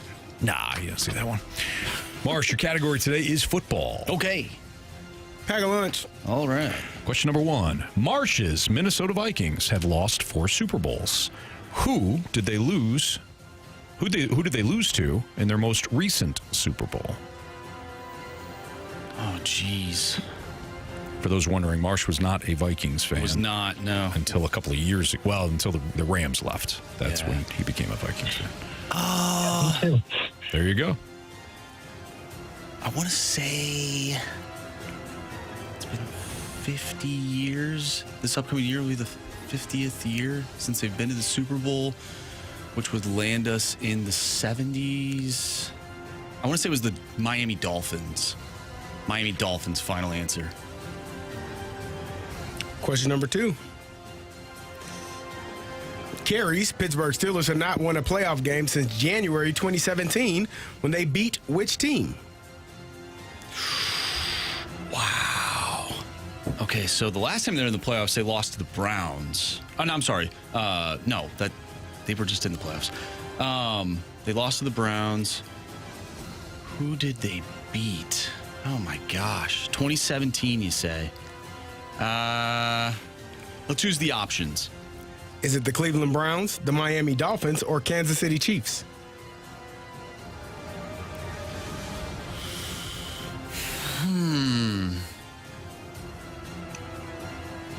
Oh, my gosh.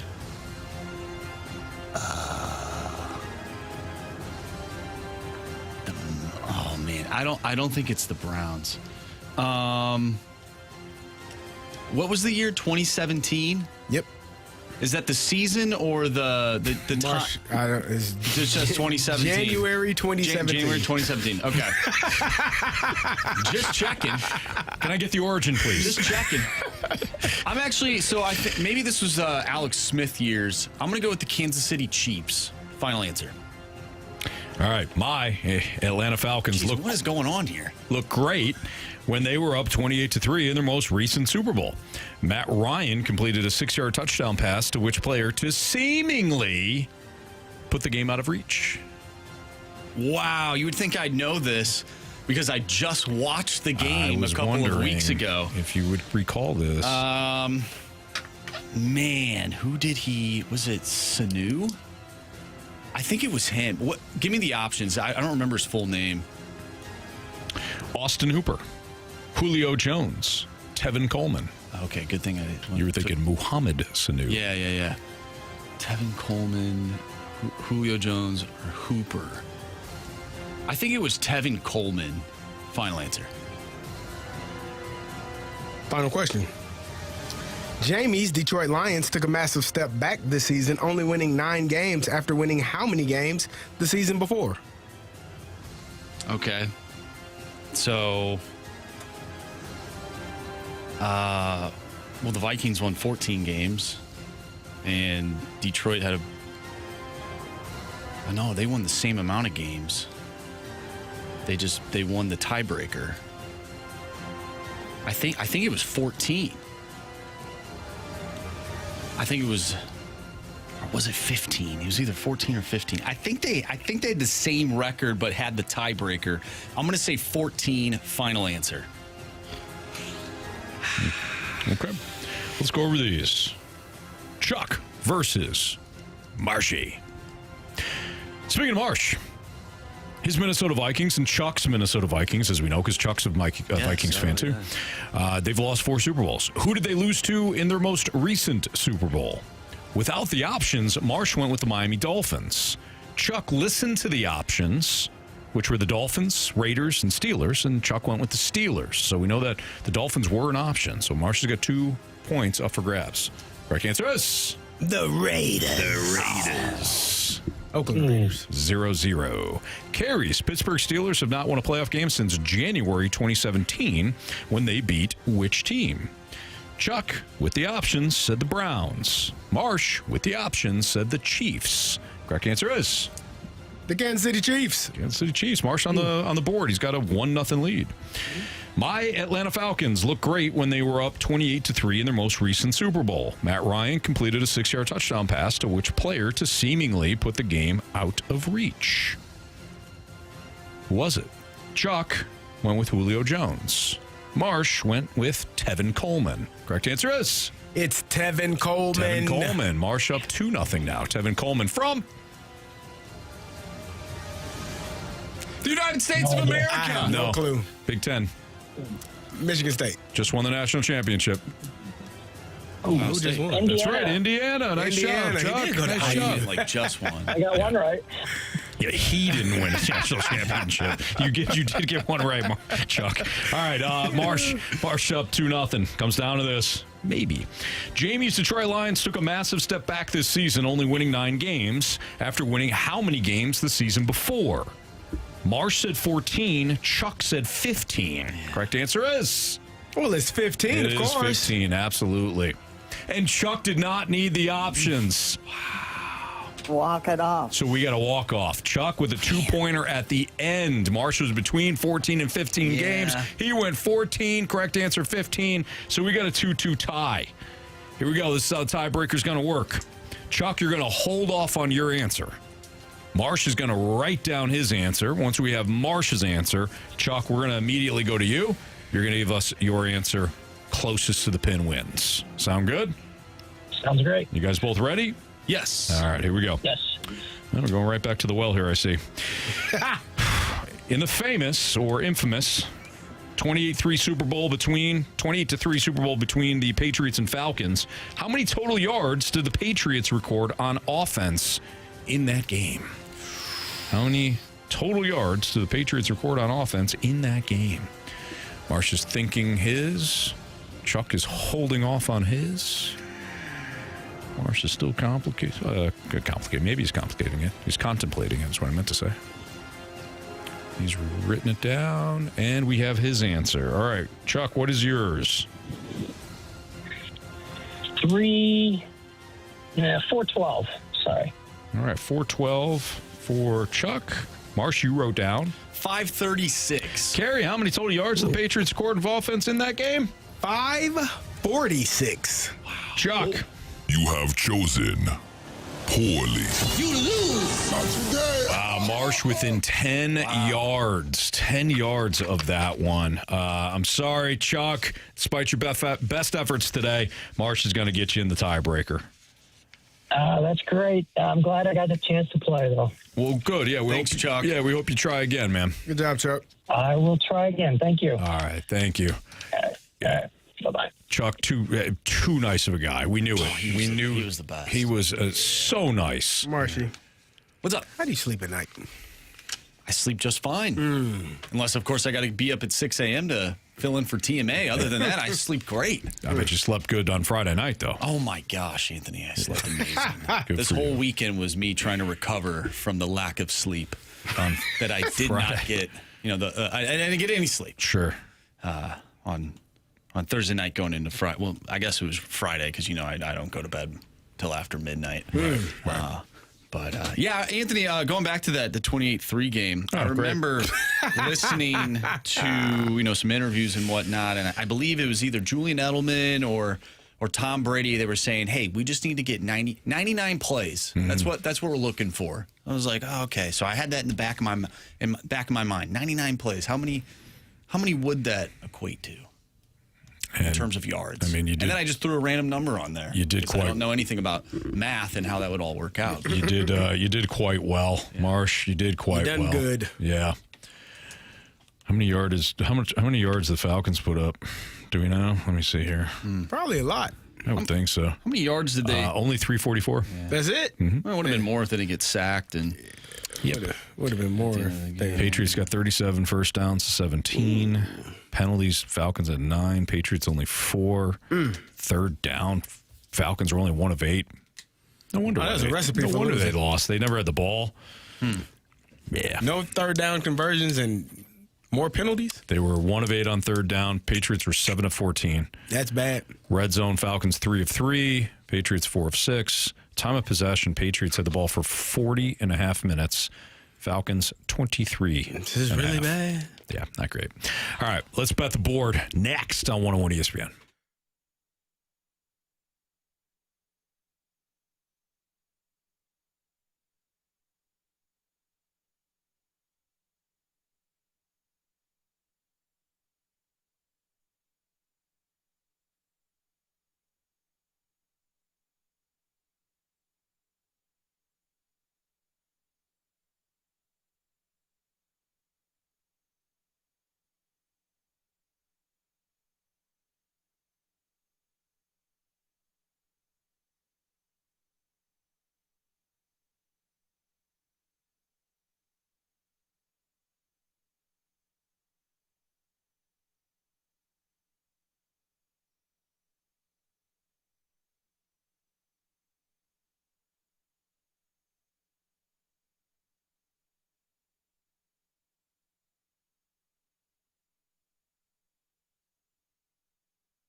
sometimes we get texts from certain listeners to say, yeah, all right, Stewie can't do what you guys are proposing that he does. Well, guess what? Stewie's got a one-on-one ESPN listener that couldn't believe what Stewie was telling him. Isn't that right, Stewie? Anthony, we get calls like this all the time, and people think because you listen to the radio and they say it on the radio, what's the catch, where is the hitch, what's going on here, this can't be real. Well, we have hundreds of reviews showing it's real. We even have competitors spreading rumors out there that we're charging fees and you don't bring money to the closing and that's what it's all about. Wrong. The bagel loan is a simple model. We don't have any commission loan officers. If we don't have to pay the commissions, you earn the benefit. We take that money, we pay the closing costs for you. It's simple, it's easy, takes 10 days to get done. All you have to do is fill out an application. I send you a link. Takes you maybe 2 minutes to do it, 5 minutes to upload the documents we need. At the end of the day, you close. We send the notary out to your house. It's easy and simple. $160 a month saved for this listener we just spoke to right before you called me. Easy, simple. Big bam boom, the money's in your pocket, not the bank's. That's what we're all about. Yeah, and look, trust me on this one. I've used Stewie before. Jamie has used Stewie before. We've called the same number I'm about to give you, 314-324-4440. That's the number that I texted Stewie on. You can also call him on it. And I've seen it for myself. This man speaks the truth. All he is about is making sure that he's saving his clients money, because then you recommend him and you stay with him. And that is most important to Stewie. So, Stewie, keep up the great work. And by the way, if you miss that phone number, you can always Google the bagel loan. Thanks, Stewie. Have a good one, Anthony. NMLS number 226715.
Welcome back to the Fast Lane. I'm Carey Davis, joined by Anthony Stalter and Andrew Marsh. And it's time for Bet the Board. Marshy, what happened this weekend? What are the standings looking like, sir? Well, what did happen this weekend? Carey, Michigan State, who two people, a part of this group, thought would win and or cover. I told you they were going to lose. And you said you should bet it. I should have bet it. You should. I should have. And what happened? I didn't. I went with the damn world in the All-Star game and they got realize, crushed. Oh, my God. I guess. I don't know what happened. Yeah, they lost by 2 in the first one and 3 in the second one. Sorry, man. Doesn't help when guys don't play, though. You know what I mean? Yeah. You know what I mean, Anthony? Yeah, I do. Jokic and Doncic said, we don't want to play. It's a dumbass All-Star game. Dumbass NBA players. Soft ass. The NBA is so hard. Richard Jefferson. Cut it. All right, that's how Carey feels. Good stuff there, Carey. I wouldn't be mad if I didn't check. Man, I mean, they had the better team. The guys played 5 minutes in 2 games. Man, you got to let the kids play. Why are you even there, man? Go home. Somebody that wants to play.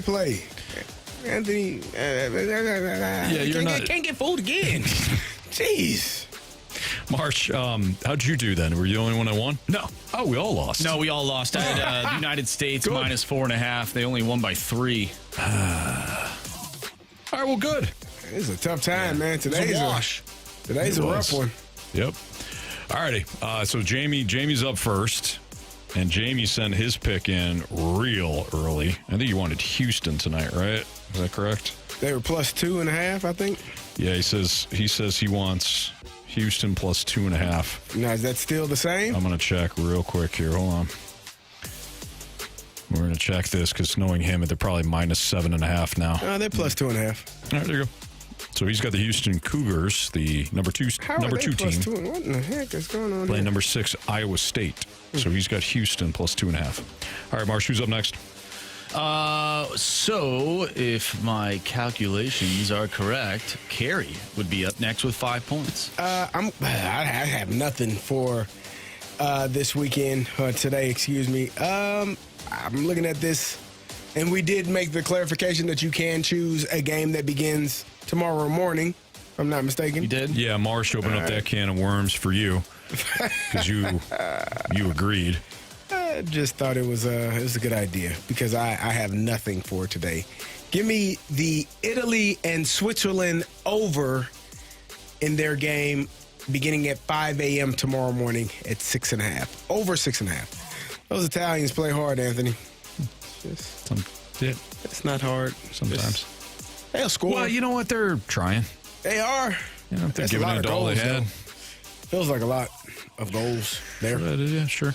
All right, Marsh, who's up? That would be you. I will take the Duke Syracuse over 142.5 on the alternate line. Duke Syracuse over 142.5 as the alternate line. Please and thank you. I'm looking at shots on goal here for the Sweden-Latvia game. I was thinking about going basketball tonight, college hoops, but this is not my thing. So I'm going to look at some shots on goal. I wish they had for this game tomorrow. I wish that they had the periods, but I'm not going to do that here. Shots on goal. Give me Adrian Kempe 4+ shots on goal tomorrow morning. Oh wait, no, I can't do this game. This game starts when our show starts. Unbelievable. That stinks. Okay, I'm gonna go back to college basketball then. Give me Cameron Boozer 23+ points tonight against Syracuse. And if I can pull that up real quickly, we'll see what that line is at. It is at minus 135. All right, there you have it. Let's bet the board in the Fast Line on 101 ESPN. By the way, the Zach Bryan tickets went. Trivia question was, which branch of our U.S. military did Zach Bryan enlist in and was there for 8 years? Now, Carey, you wrote down your answer. You said, I think I know this one. You wrote it down. You wrote down? Army. Correct answer is? Navy. That's right. Navy. He was enlisted 8 years with the Navy. Yeah, go Army, beat Navy. Well, not today in this trivia question. All this week, the morning after, broadcasting live from 7 a.m. to 11 a.m. daily from Cardinal Spring Training in Jupiter, Florida. TMA Live from Spring Training all this week. Brought to you by Healthcare Evolution. And if you can't catch them live, get caught up on all the interviews they've done this week. Posted now at 101ESPN.com. It's Fastlane on 101 ESPN. Jamie is off today. He's off all this week, in fact. Marsh, Carey, Anthony, got you covered. The 24-team college football playoff. Carey, this one sent us into the weekend, and it sent us into the weekend on a high. Yeah. We were loving it. Let's talk about it next on 101 ESPN.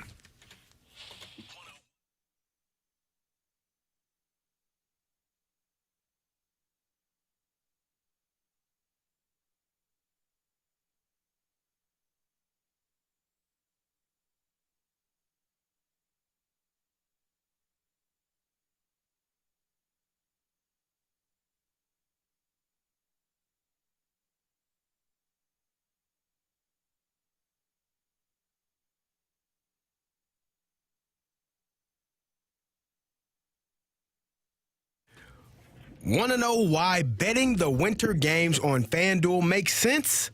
From game lines to medal counts to finding your angle on the events you care about most, FanDuel gives you more ways to stay connected to the action. The winter games are on, and there's no better way to follow them than with a bet on FanDuel. Curling matches, sometimes they start slow, and somehow they get tense fast. Speed skating, decided by inches, guys and girls flying around the rink. Hockey games that feel a little bit different from the opening face-off to the end of the game. Italy is Anthony's favorite team. They've been playing, and they're doing a good job out there, and hopefully they can continue, and so much more. You got bobsledding, luge, snowboarding. You can bet it on it all. Just visit FanDuel.com/local to get started. Play your game with FanDuel. Must be 21 plus and present in Missouri. Gambling problem? Call 1-800-GAMBLER.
ESPN Sports Center. I'm Andrew Marsh. It's time for a Sports Center update brought to you by Saliga Heating and Cooling. The United States women's hockey team defeated Sweden earlier today, 5-0 the final. They will now take on Canada in the gold medal game, which will be on Thursday. So the United States women's team will take on Canada in the gold medal game. That will be a rematch of one of the earlier games that we saw in which the United States dominated Canada Florida. So we'll continue monitoring that throughout the week. Tonight, we have some college hoops as Duke will take on Syracuse. Pregame starts at 5:30. Tip-off is at 6. I'm Andrew Marsh, and the Sports Center Update is brought to you by Saliga Heating and Cooling, a Daikin heating and air conditioning dealer.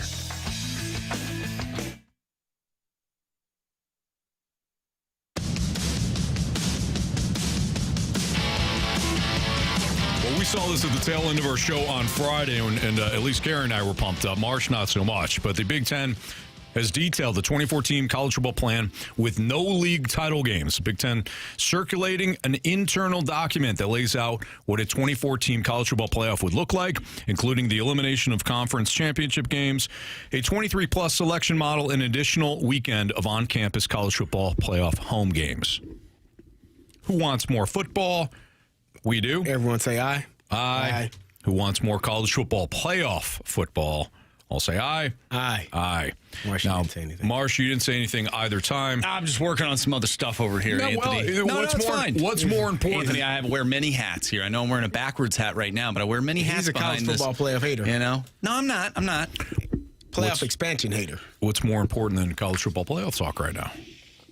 Making sure the podcast is put out for all the fine people that have maybe missed our earlier segments. Yeah, nothing's better than college football, Anthony. And looking at this proposal put on by the best conference in football, I think it's outstanding. The proposal is to go to 24 teams, but that would not take place until 2029. It would start with a 16-team format, which the SEC is actually for, that would start in 2027 and play in 2028. And then in 2029, they would go to the 24-team playoffs. I was looking at some of the key takeaways from this proposal. They asked for no rematches in that first round of games. So if you have a team that has played another team already, you're trying to have maybe some out-of-conference matchups, which if you got 24 teams, I think that could be doable, right? You're not going to have you'll have enough of SEC and Big Ten teams and, some other conferences and group of 5, or I think it's group of 6 now, who knows. But you'll have some other teams in play that can match up in that first round. Sure. That's one thing. Doesn't sound like a true 2014 playoff to me. No, yeah, it is. Yeah, it is. They're not seeded the right way. It'll work itself out. First round and second round home games. So you get the first round, you get 8 buys for the top 8 seeds. Those teams will be waiting 1 week, and then they would play the winner of that first round of games. So the home team in that first round would have a home game, and then on campus, and then the 8 home seeds, the top 8 seeds would have a home game on their second weekend of the game. So you would have an opportunity for home games for the top 16 seeds, which would be awesome, ideal. And then would also, by the way, would increase the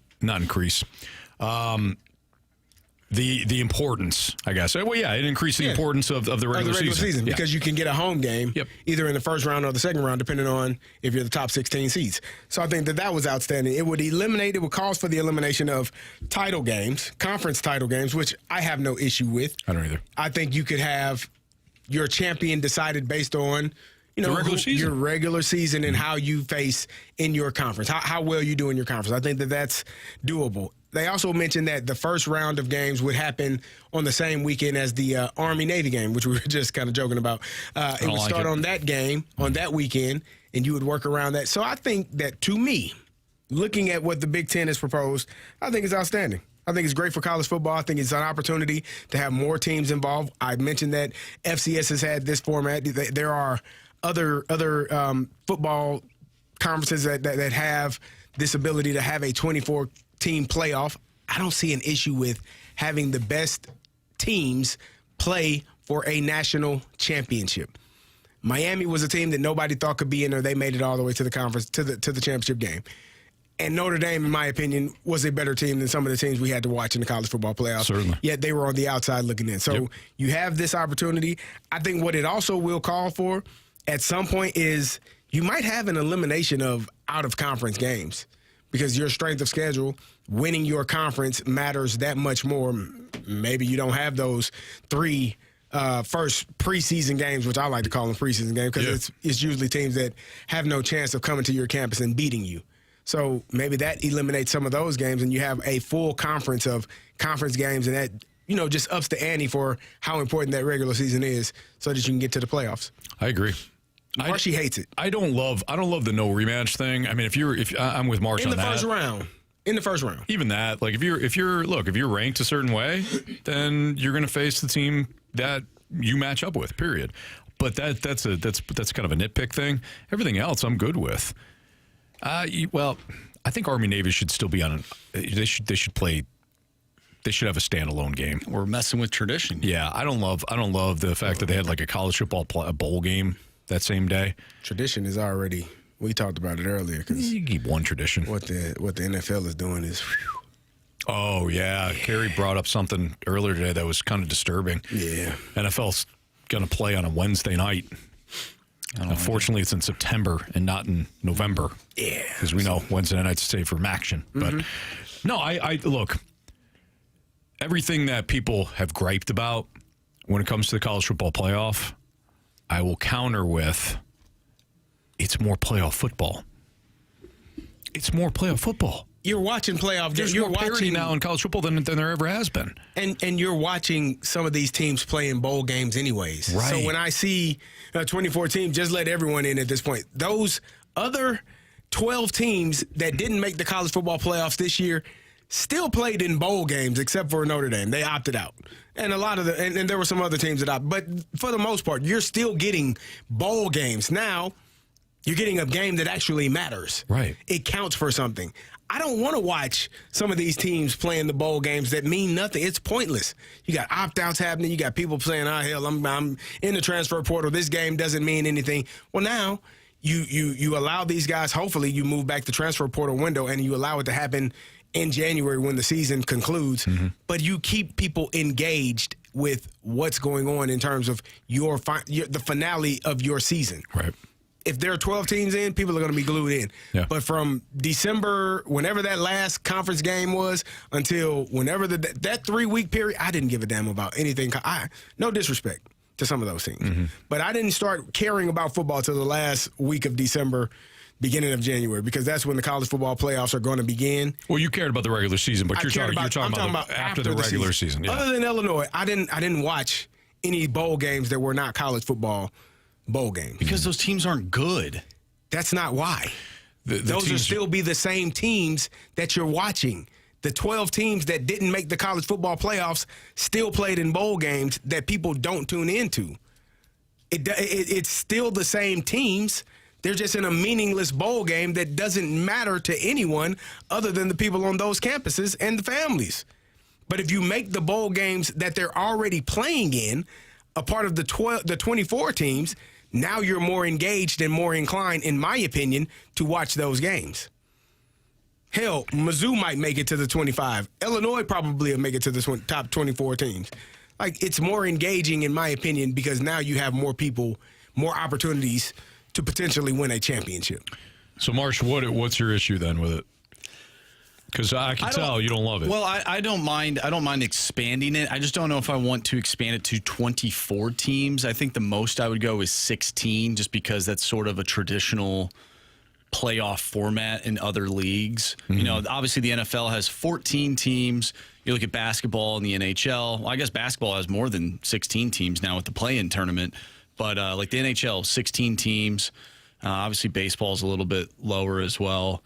But you know, if you do 16, well, then what's the incentive essentially to be one of the top teams in the nation? You don't get a bye. So I look at it, I'd probably go 14 teams, expand it, because I think that the teams that we were looking at this year, you know, you mentioned Notre Dame. Like in a 14-team playoff, Notre Dame is in there, and now we have a little bit more of a discussion between the Vanderbilts, the BYUs, and the Texas Longhorns. All the teams behind them, they're not good enough to be one of the top teams, so I don't really need them in it, because I just don't see them really having a chance, in my opinion. That's just my opinion. But I mean, if they go to 24, like I'm not going to complain about it. It's more of a thing for me where I want to see the top teams be rewarded, and not just because you're the number 20th team in the nation. Oh, you get a chance to be in the playoff. It's like, come on, man. Like, but I've heard are those teams actually that good? But I've heard you often kind of champion the little guy too. Yeah, they get one spot. Okay, but they don't if it's only 14. No, they do. They get the 13. You know, there's 13 other teams. I would argue that that's a bigger problem than having 24 teams, because now you're shoehorning. That's no different than having 12 teams and having James Madison and whoever the other team. Who was the other team? James Madison and Tulane. Exactly. You're shoehorning those teams in. I understand that. You know, like if you expand it and they were ranked in the top 24, hey, you earned it. You know? I don't know. There's something about it. I'm not a huge fan of it. Again, if it happens, like it is what it is. It is what it is. I'm not a fan of 24 teams. I just feel like that's too many. That's just my opinion, though. I get like, oh, we get to watch more football. Yay. Like, great. But how many of those teams realistically have a chance of winning? So you don't want to watch sports if, like, the team has no shot. Right? What? Don't do it. Oh, I'm going to do it. You're going to bring up the group of 5 thing again. Nope. Not at all. He's bringing up something. He's bringing up the Cardinals. What are you talking about? He's talking Most about of Major League Baseball. man. Don't buy into it. You know what I mean? Yeah, no shot. That's the regular season, though, Anthony. But you still watch. I watch the Cardinals. You know they got no shot. You know, I'm invested in that team, right? Nobody You got to get a teame. Nobody else in this country cares about the Cardinals. You got to get a team. Me? Yeah. He had one, and they fast-laned it up early. Yeah, in the year. They did. But you know what? What? They were top. If they're 24 teams, maybe your Iowa State Cyclones, they get in. Let's see where they fit now. They wouldn't have been in this year. Not this year. Yeah. But now you got more of a shot. You know what I mean, Marsh? You got to love it, man. Got to love it. Yeah, I don't know. And you love storylines, too. Imagine Diego Pavia going on the road, Vanderbilt, number 16 yeah, team. it'd be great. You know, top 14 team. Or 16. I think the highest I'm willing to go is 16 teams. All right. Like, that's You've been for me, missing that's a out on good... Yeah, who's he missing out on? Georgia Tech. Georgia Tech? Georgia Tech, who lost to a team that has a quarterback with the number 47. That was a good team. That was a good. Was it a good team? BYU. They made it to the playoffs. They've lost They lost twice this year. To Texas Tech, who didn't score a point against Oregon. Who got blown out by Indiana. Hey, guess what? There are going to be teams that get blown out. It happens. It's sports, man. Sports. You line it up and, you know. That's why they play the game. They do. You know? I don't know. There's something about it where I'm like, I don't really need it. Like, I don't really need it. Okay. All right. I don't know. Like, I don't need 4 lost teams in the playoff. Marsh, I'm going to go spiteful here for just 30 seconds. Go spiteful. I'm going to go spiteful. Okay? Yeah. And remember, you brought this on yourself. Okay. If and when college football goes to 24 teams. Yeah, they probably will. You will not be permitted. You will not be permitted to watch the first round. That's fine. I'm with it. That's fine. I'm with you. So Thank that you. means you do not send us a damn text message. Tell me, oh, did you see that? Nope. How did you see it? You not watch that. You didn't see it either, did you? Now, imagine Marshy. Because I know, we both know our Andrew Marsh. Imagine that Marshy. You fast forward right now. Yeah. You get in that DeLorean, you go forward. Now you look at that Marsh. The DeLorean and went back. Whatever. Okay. Whatever, dude. Didn't they go back? They went back and forward. They were going. You can't get back unless you go forward. Yeah. Okay. Mark, now go talk to that Marsh. And he's sitting there on his couch, his blessed couch, and he is upset. It's like, I can't watch these games now because I said in 2026 it didn't matter. That Marsh right now is crying in the future. I'll bank on you guys forgetting. Because we're old. Don't forget. I didn't say that. You said it. You don't even know what segment's coming up next. Me? I don't. I know exactly what's coming up next. All right. Interesting NFL offseason trade proposals. We'll get to those here on 101 ESPN.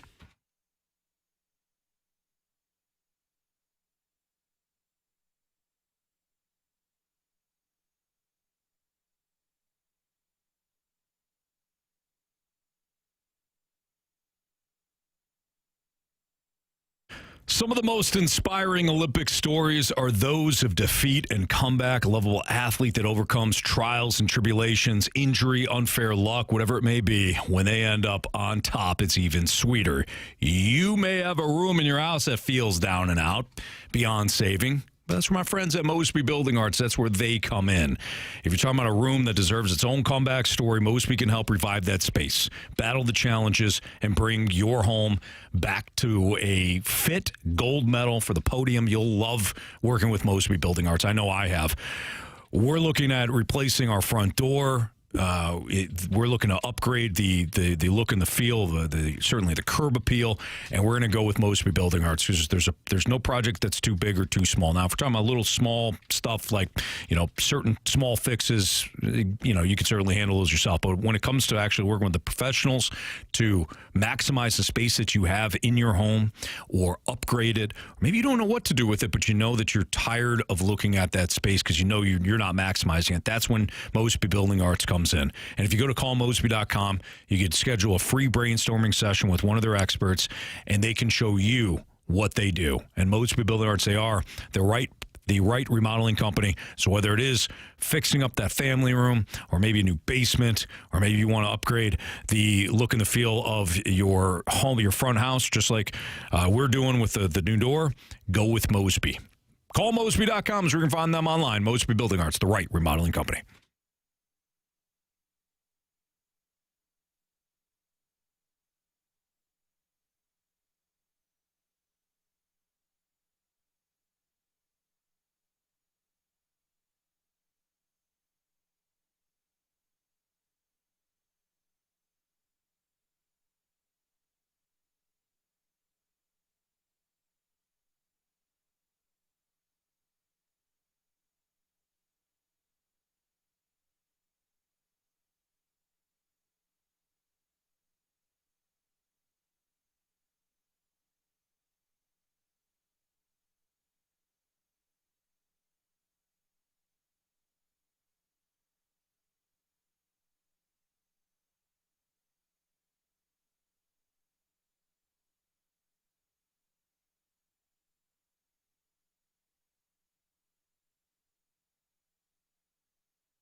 right, so Marsh, you dug out I think it was an article, some interesting NFL offseason trade proposals, and CD and I and you will discuss whether or not we like said trade proposals. So fire away. All right, so this is from Bill Barnwell on ESPN.com, and so I'm just going to read through some of these, and we'll start off with the New York Football Jets. Jets, Jets. Get their QB1. That is Kyler Murray in a 2026 6th-round pick. And the Cardinals get a 2026 4th-round pick. That is the trade proposal between the Jets and the Cardinals. And that's a win for the Jets, I think. Let's look at the contract here, shall we? So he has got 2026, 2027, potential out after 2028. I would say, yeah. I mean, you're not one quarterback away, obviously, but you do need a quarterback. In the worst way. Mm-hmm. You're paying them a lot of money. But I think that's a win if you're the Jets. You're the Jets. Like, what are we talking about? No? I'm here by myself. Would you do that if you're the Cardinals? No, that's why I said it's a win if you're the Jets. You get a 4th-round pick back. Okay, don't yell at me. That's it. I mean, maybe if you're getting the money off of the books, I don't know where the Cardinals picking that in this draft. How high are they picking? Or how high will they be? How high are the Jets? I mean, the Cardinals. Yeah. Yeah, they're 3rd. So Jets are 2nd, Arizona's 3rd. If Fernando Mendoza isn't there, which all things are pointing towards to him going to the Raiders, who's the next quarterback on the list? It's Ty Simpson, who people project him going later in the 1st round. Honestly, you're right. If I'm the Jets, I would absolutely What do am that. I doing? Yeah, we're not. Because you don't have – you sit and pick at 2. You choose the best. You choose the best player available. The player that you love. If Mendoza does fall to you, which he won't, but you could still take him, or you turn around and say, "Hey, Cardinals, let's make another deal, and this one's going to hurt." If you're the Jets, you get best player available. You have Kyler Murray. If he stinks next year, and you stink next year, you're right back at it. Maybe the quarterback class is a little bit better for you. Arch Manning, maybe. Man. Yeah, I think he'll be better. He was better at the. I say yes for the Jets. For the Cardinals, this would just be a salary dump. Mm-hmm. All right, moving on to the Raiders and the Bears. This one's interesting. The Raiders get wide receiver DJ Moore and a 2026 1st-round pick.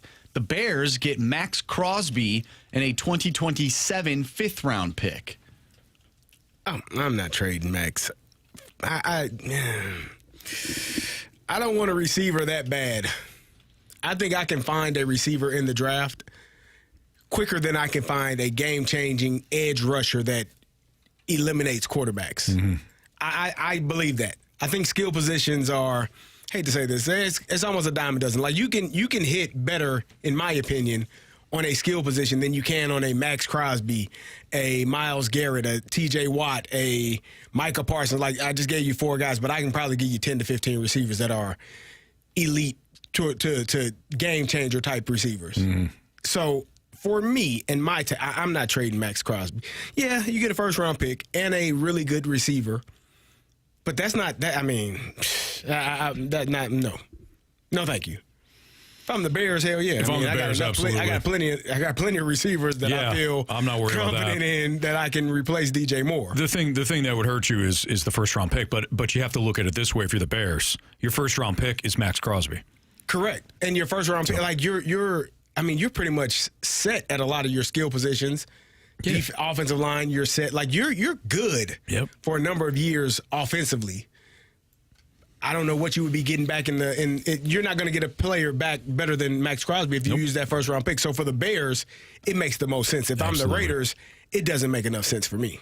Because Max Crosby is the best player in this. If I'm the Raiders, I don't want DJ Moore. I want your 1st. I want your 3rd. I want a 2nd next year. Like, give me as much draft compensation as humanly possible. You can keep DJ Moore. Mm-hmm. Right.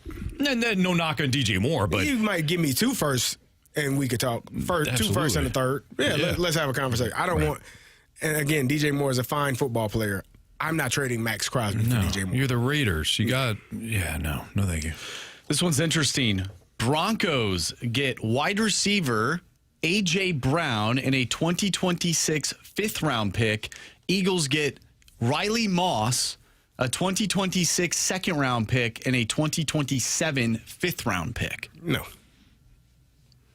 Hell no. You're saying no if you're the Eagles. I'm saying no if I'm the Eagles. Yeah. Why would I? No. I don't. If I'm the Eagles, I've done a really good job of drafting secondary players that have all played really well over the last few years, been a part of championship teams that we've had. I don't need to get rid of A.J. Brown for another corner and a second and a fifth. Right. I'm cool. Yep. I'm good, dog. Yeah, the Eagles. I think if you're the better team or you have the better player, right. Yeah. give me something that makes sense that I can get in return. I don't see A.J. Brown. Now, it makes all the sense in the world for the Broncos. Hell yeah. But if I'm the Broncos, if I'm the Eagles, I don't want to give up A.J. Brown for that. I'm with you on that one. I mean, they've got Quinyon Mitchell, and they've got. I mean, they could certainly use another corner, but you could also. They just drafted a corner last year. What's his name? The rookie cornerback that they had this past year from Texas. That played really well. What is his name? I don't know. I'm find it. Kaylee Ringo? No, he's a G. Went to Georgia. He's a few years ago. What is this? That's the wrong team. I don't want the Giants. I want the Eagles. It is not Adoree Jackson. It's Makuba. He's a safety, but I think he does play in the corner, play in the slot. Wait, I mean, if you're going to draft a corner, you could draft one in the second round. Yeah, I'm cool. And the Eagles, like you said, the Eagles are so good at drafting that you can find. And you got Cooper DeJean. Like, you don't have to go and I'm just spitballing here. I wouldn't. I love Cooper DeJean. Yeah. All right, let's do one more. Gonna do one more, Carey. There's a few different ones on here, but I'll go with this one. Vikings get Mac Jones and a 2027 third-round pick. 49ers get a 2026 second-round pick, a 2027 fifth-round pick, which is conditional, and a 2028 third-round pick, also conditional. I think let me start here. I think it's a fair deal. I do, too. I think it's a fair deal. It makes sense for both sides. But if you're the 49ers and you know you have all these injuries. Do you want to move on from Mac Jones? Without Mac Jones, you're not making the playoffs this year. The amount of games that you won with Mac Jones because Brock Purdy was injured, you are not making the playoffs this year. Now, you don't want to bank on injuries, of course, and you just gave Brock Purdy a big contract. But I think he might have more value staying right where he's at. Now, if he says to you, he comes to you, hey, I want to be a starter. This is my shot. Please trade me. You could do a lot worse than a second round pick plus from the Vikings. Yeah. All right, we got our biggest question of the day. Centers on the Cardinals. That's next on 101 ESPN.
time for the Fast Lane's biggest question of the day. Presented by Banner Construction, the experts in James Hardy siding. 5:08, your time check brought to you by Clarkson Jewelers, an officially licensed Rolex jeweler with Carey Davis. I'm Anthony Stalter, and here's Andrew Marsh with the biggest question of the day. All right, gentlemen.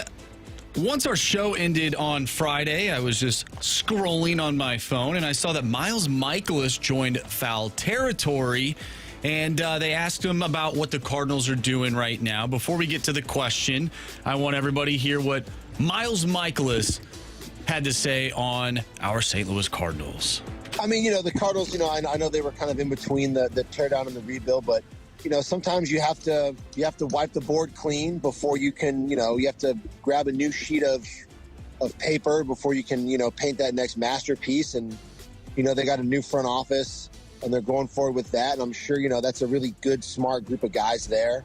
They're going to make the moves that obviously, that they think are best. And it's definitely different. You had a team that was loaded with veterans my first couple of years there. And then, it was a little bit younger, but I think anytime you get caught in between, right? Like if you're going to steal a bag and you're in between whether you're going to go or not, you're going to get thrown out every time. So being able to accomplish what they wanted to do and, get rid of those contracts and get rid of some of those older guys and bring in some younger, fresher faces. And they're going to, dip into that minor league system that they've been working on the last couple years.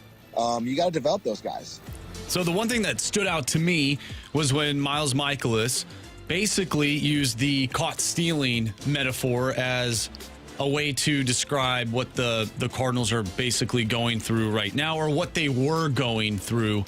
They were caught in between. And if you're not committed to going one direction or the other, in this case, stealing a base, you're going to get caught every single time. And that's exactly what the Cardinals ultimately did. They were caught stealing because they weren't committed to taking that bag. They weren't committed to going in the direction that we all believe they should have been going all along. So do you think the Cardinals finally chose a lane, and did they choose the right lane?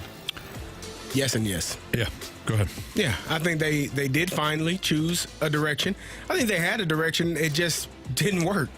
Like, you were trying to not overspend, but still be competitive in their eyes. And in order for that to happen, you have to, one, hit on your free agents that you sign. They have to be really good baseball players. And two, you have to draft and develop well. And the players that you're bringing up have to hit when they're there. Mm-hmm. Like, they have to hit their mark. They have to be the good pitchers that you expect them to be. They have to be the good fielders and batters that you expect them to be when they're drafted and developed. And I think that they missed on both of those things. The free agents that they brought in got injured or didn't perform at the level that they needed them to perform at.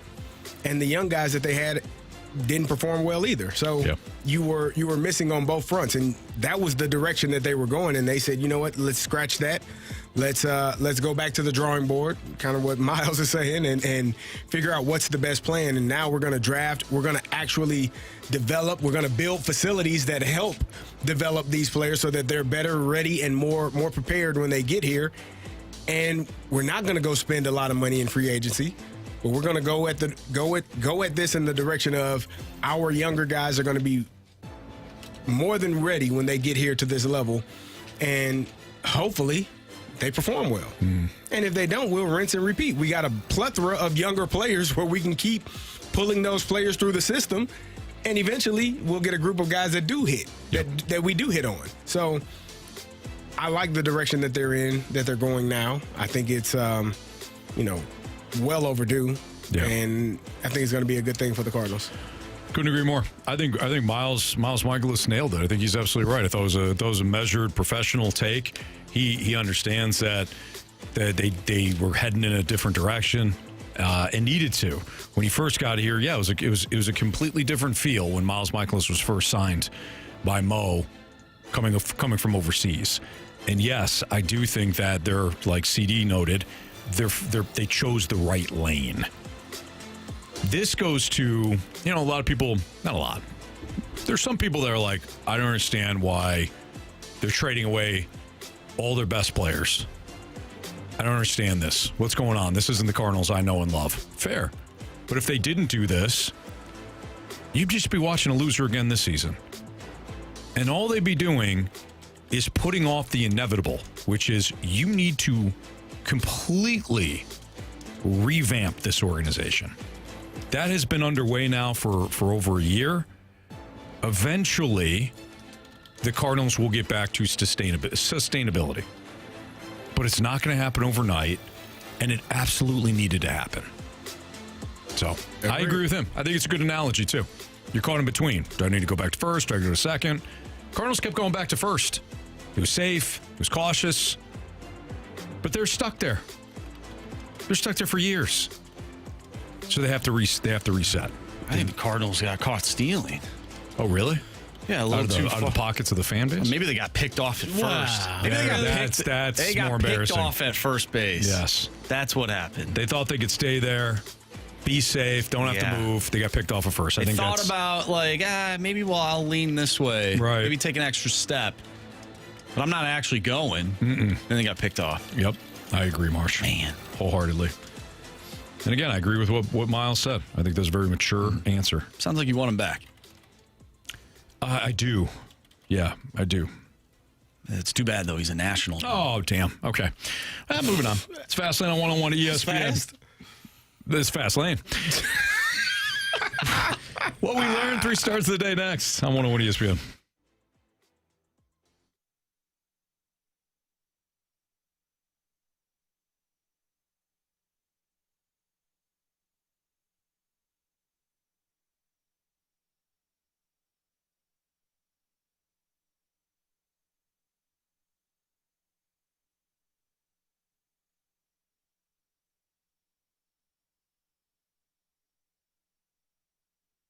Hey, if you need a new ride or you're looking at a pre-owned vehicle, only one place to go. You got to go to Auto Center's Nissan Herculaneum. Why? Well, they got the best selection in town. In fact, they've got over 1,000 new and used vehicles all in one location. And when you go to AutoCentersNissan.com and you're looking at all the different vehicles that they have there, rest assured that when you go down to the dealership, you will see the exact vehicles that you're searching for online. It's not a situation where you show up and you're like, yeah, I was looking online at such and such make and model. Oh, no, you know what? We will have that car for you, but let us show you something else. No bait and switch when it comes to Auto Centers Nissan. They're also offering deep price discounts across the entire new Nissan lineup, making this one of the strongest buying windows of the year. They want to clear inventory fast, and those that wait will miss it. When it comes to their pricing and their offers right now, select new Nissan models get 0 payments for 6 months, 0 money down, and 0% APR for 60 months. That's 3 zeros, thousands in immediate savings. And if you're shopping used, got you covered there too. Select pre-owned vehicles qualify for 0 down and no payments for 3 months. Every finance, new or used vehicle includes complimentary walkaway finance protection, helping defend you from negative loan equity if life changes unexpectedly. So visit them at AutoCentersNissan.com. When you do head to Herculaneum, tell them Stalter sent you. It's Auto Centers Nissan.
101 ESPN Sports Center.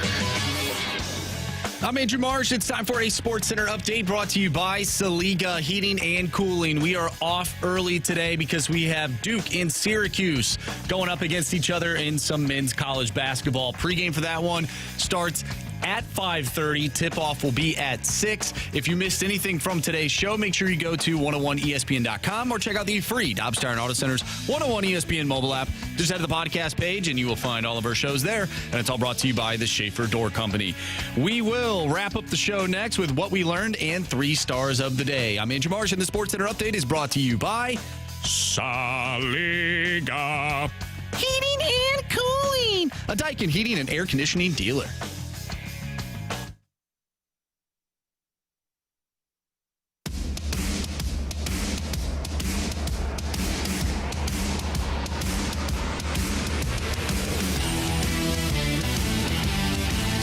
Anything from today's show, you can always download the podcast available at 101 ESPN or the 101 ESPN podcast, which is powered by app, I should say, mobile app, which is powered by Dobbs Tire and Auto Centers. The podcast, as always, brought to you by Schaefer Door Company. Let's find out what everybody learned today. Carey, what'd you learn? I learned that we got off at 5:30. I forgot, and I relearned it. And feel good. As you said, 30 minutes, man. You're feeling 30-minute real powerful right now. Man, feels good. Yeah. Feeling good, feeling great. Marsh, what'd you learn? I learned today that there's some people in this room, specifically one person that knows how to write a good lyrics, right? Yeah. Can rhyme really well. It's not me. It used to be. But it's Carey Davis. Yeah. And I learned today that if you want to win, you got to spend. That's right. It's the only way. In Major League Baseball? I mean, college football, maybe. Am I right? Yeah, am I right? You guys like that? Like that idea? You like that? You like that? Yeah. What I learned today is that Marsh doesn't care about his future self. Nah, not at all. Because I know Marsh. You're funny. And if Marsh went into the future and talked to his future self when college football announces a 24-team tournament, Marsh would be disappointed if he missed that first round of action. Tough. Yeah, it'd be tough. He says right now, I don't need it. I don't care. He will. Okay. He will when he's forced to not watch it. Yeah, he won't be watching it because we will be. And he can't send us any text messages. No. That's fine. Did you guys see that play? No. Nah, we did. How did you?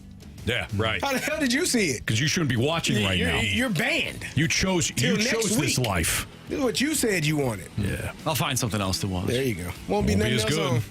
Won't be as good. Be miserable. We'll see. Okay. We'll see about that. I would hate to miss the 18-19 matchup. Why should I hate it? Wouldn't be 18-19. I'd hate to miss 24 versus 13, 14 versus 23. What are you doing, man? He's hating. Why are you hating? He's hating. He can't help himself. He doesn't like football, Anthony. I know he loves football. He likes bad ball. He likes bad football. I'd hate to miss Virginia take on Iowa. You wouldn't see Virginia take on Iowa. That's 24-23. Thank you. Tell him. You'd see. I'm pretty sure the 16. Don't they play the 17 and the 24 team? Anyways, it sucks to see Houston play football. 13. And then you work your way back from the case. What are we doing, Marshall? I don't like this at all. What are we doing? Not one bit do I like this. What is this hate that's going through your bones? Definitely want to see a. If you got hate in your heart, let it out. USC team play. The USC was a really good team, brother. Yeah. Were they? Yeah, they were. Really good team. Huh. You'd be watching Texas. You'd be watching Iowa take on Vanderbilt. Something like that. Diego Pavia versus that defense? Yeah, Well, he won't be there anymore.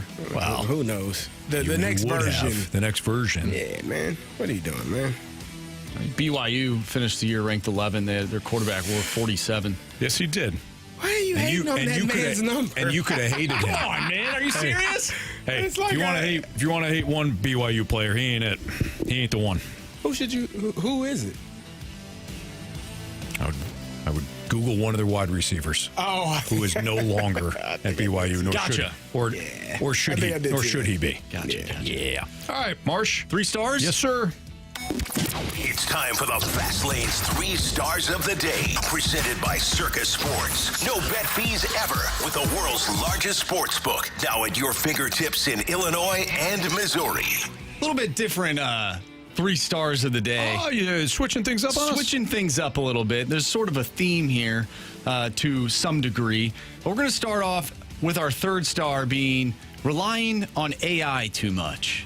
Yeah. Allen Iverson was clutch, man. You can rely on him at any time. Well, I tried to tell you. He took a team. Trust me, you'll in understand where I'm the going. NBA Finals, and it was him. Yeah, no, There's a couple other guys, but it's a different AI. Oh, Carey. Be more specific, man. Yeah. Jeez. Our 2nd star of the day goes out to the Canadian curling team. Yeah. Wait, no, I don't know. Yeah, they Nah. I'm not clapping for those guys. You'll put it all together here with our 1st star of the day, which is Richard Jefferson's take on quarterbacks. What are you saying? It's all trash? A trash top 3? Got it. Trash top. Yeah, I see. I see where you're going. I don't mind that. I like that you shook it up a little bit, Marshy. Nice and work. if we had an honorable mention. I mean, you bet. If you say college football, I didn't say anything. That's what he was going to say. I didn't say you weren't going to say. You weren't going to say it. I know you. He was. You weren't going to say a that. College football 2014 playoff. If we had it, I saw it on him. I wasn't going to say anything. He stopped and he looked directly at you and said, "If we had an honorable mention, I'm just saying." If we had an honorable mention, he did it again. Watching you. See ya.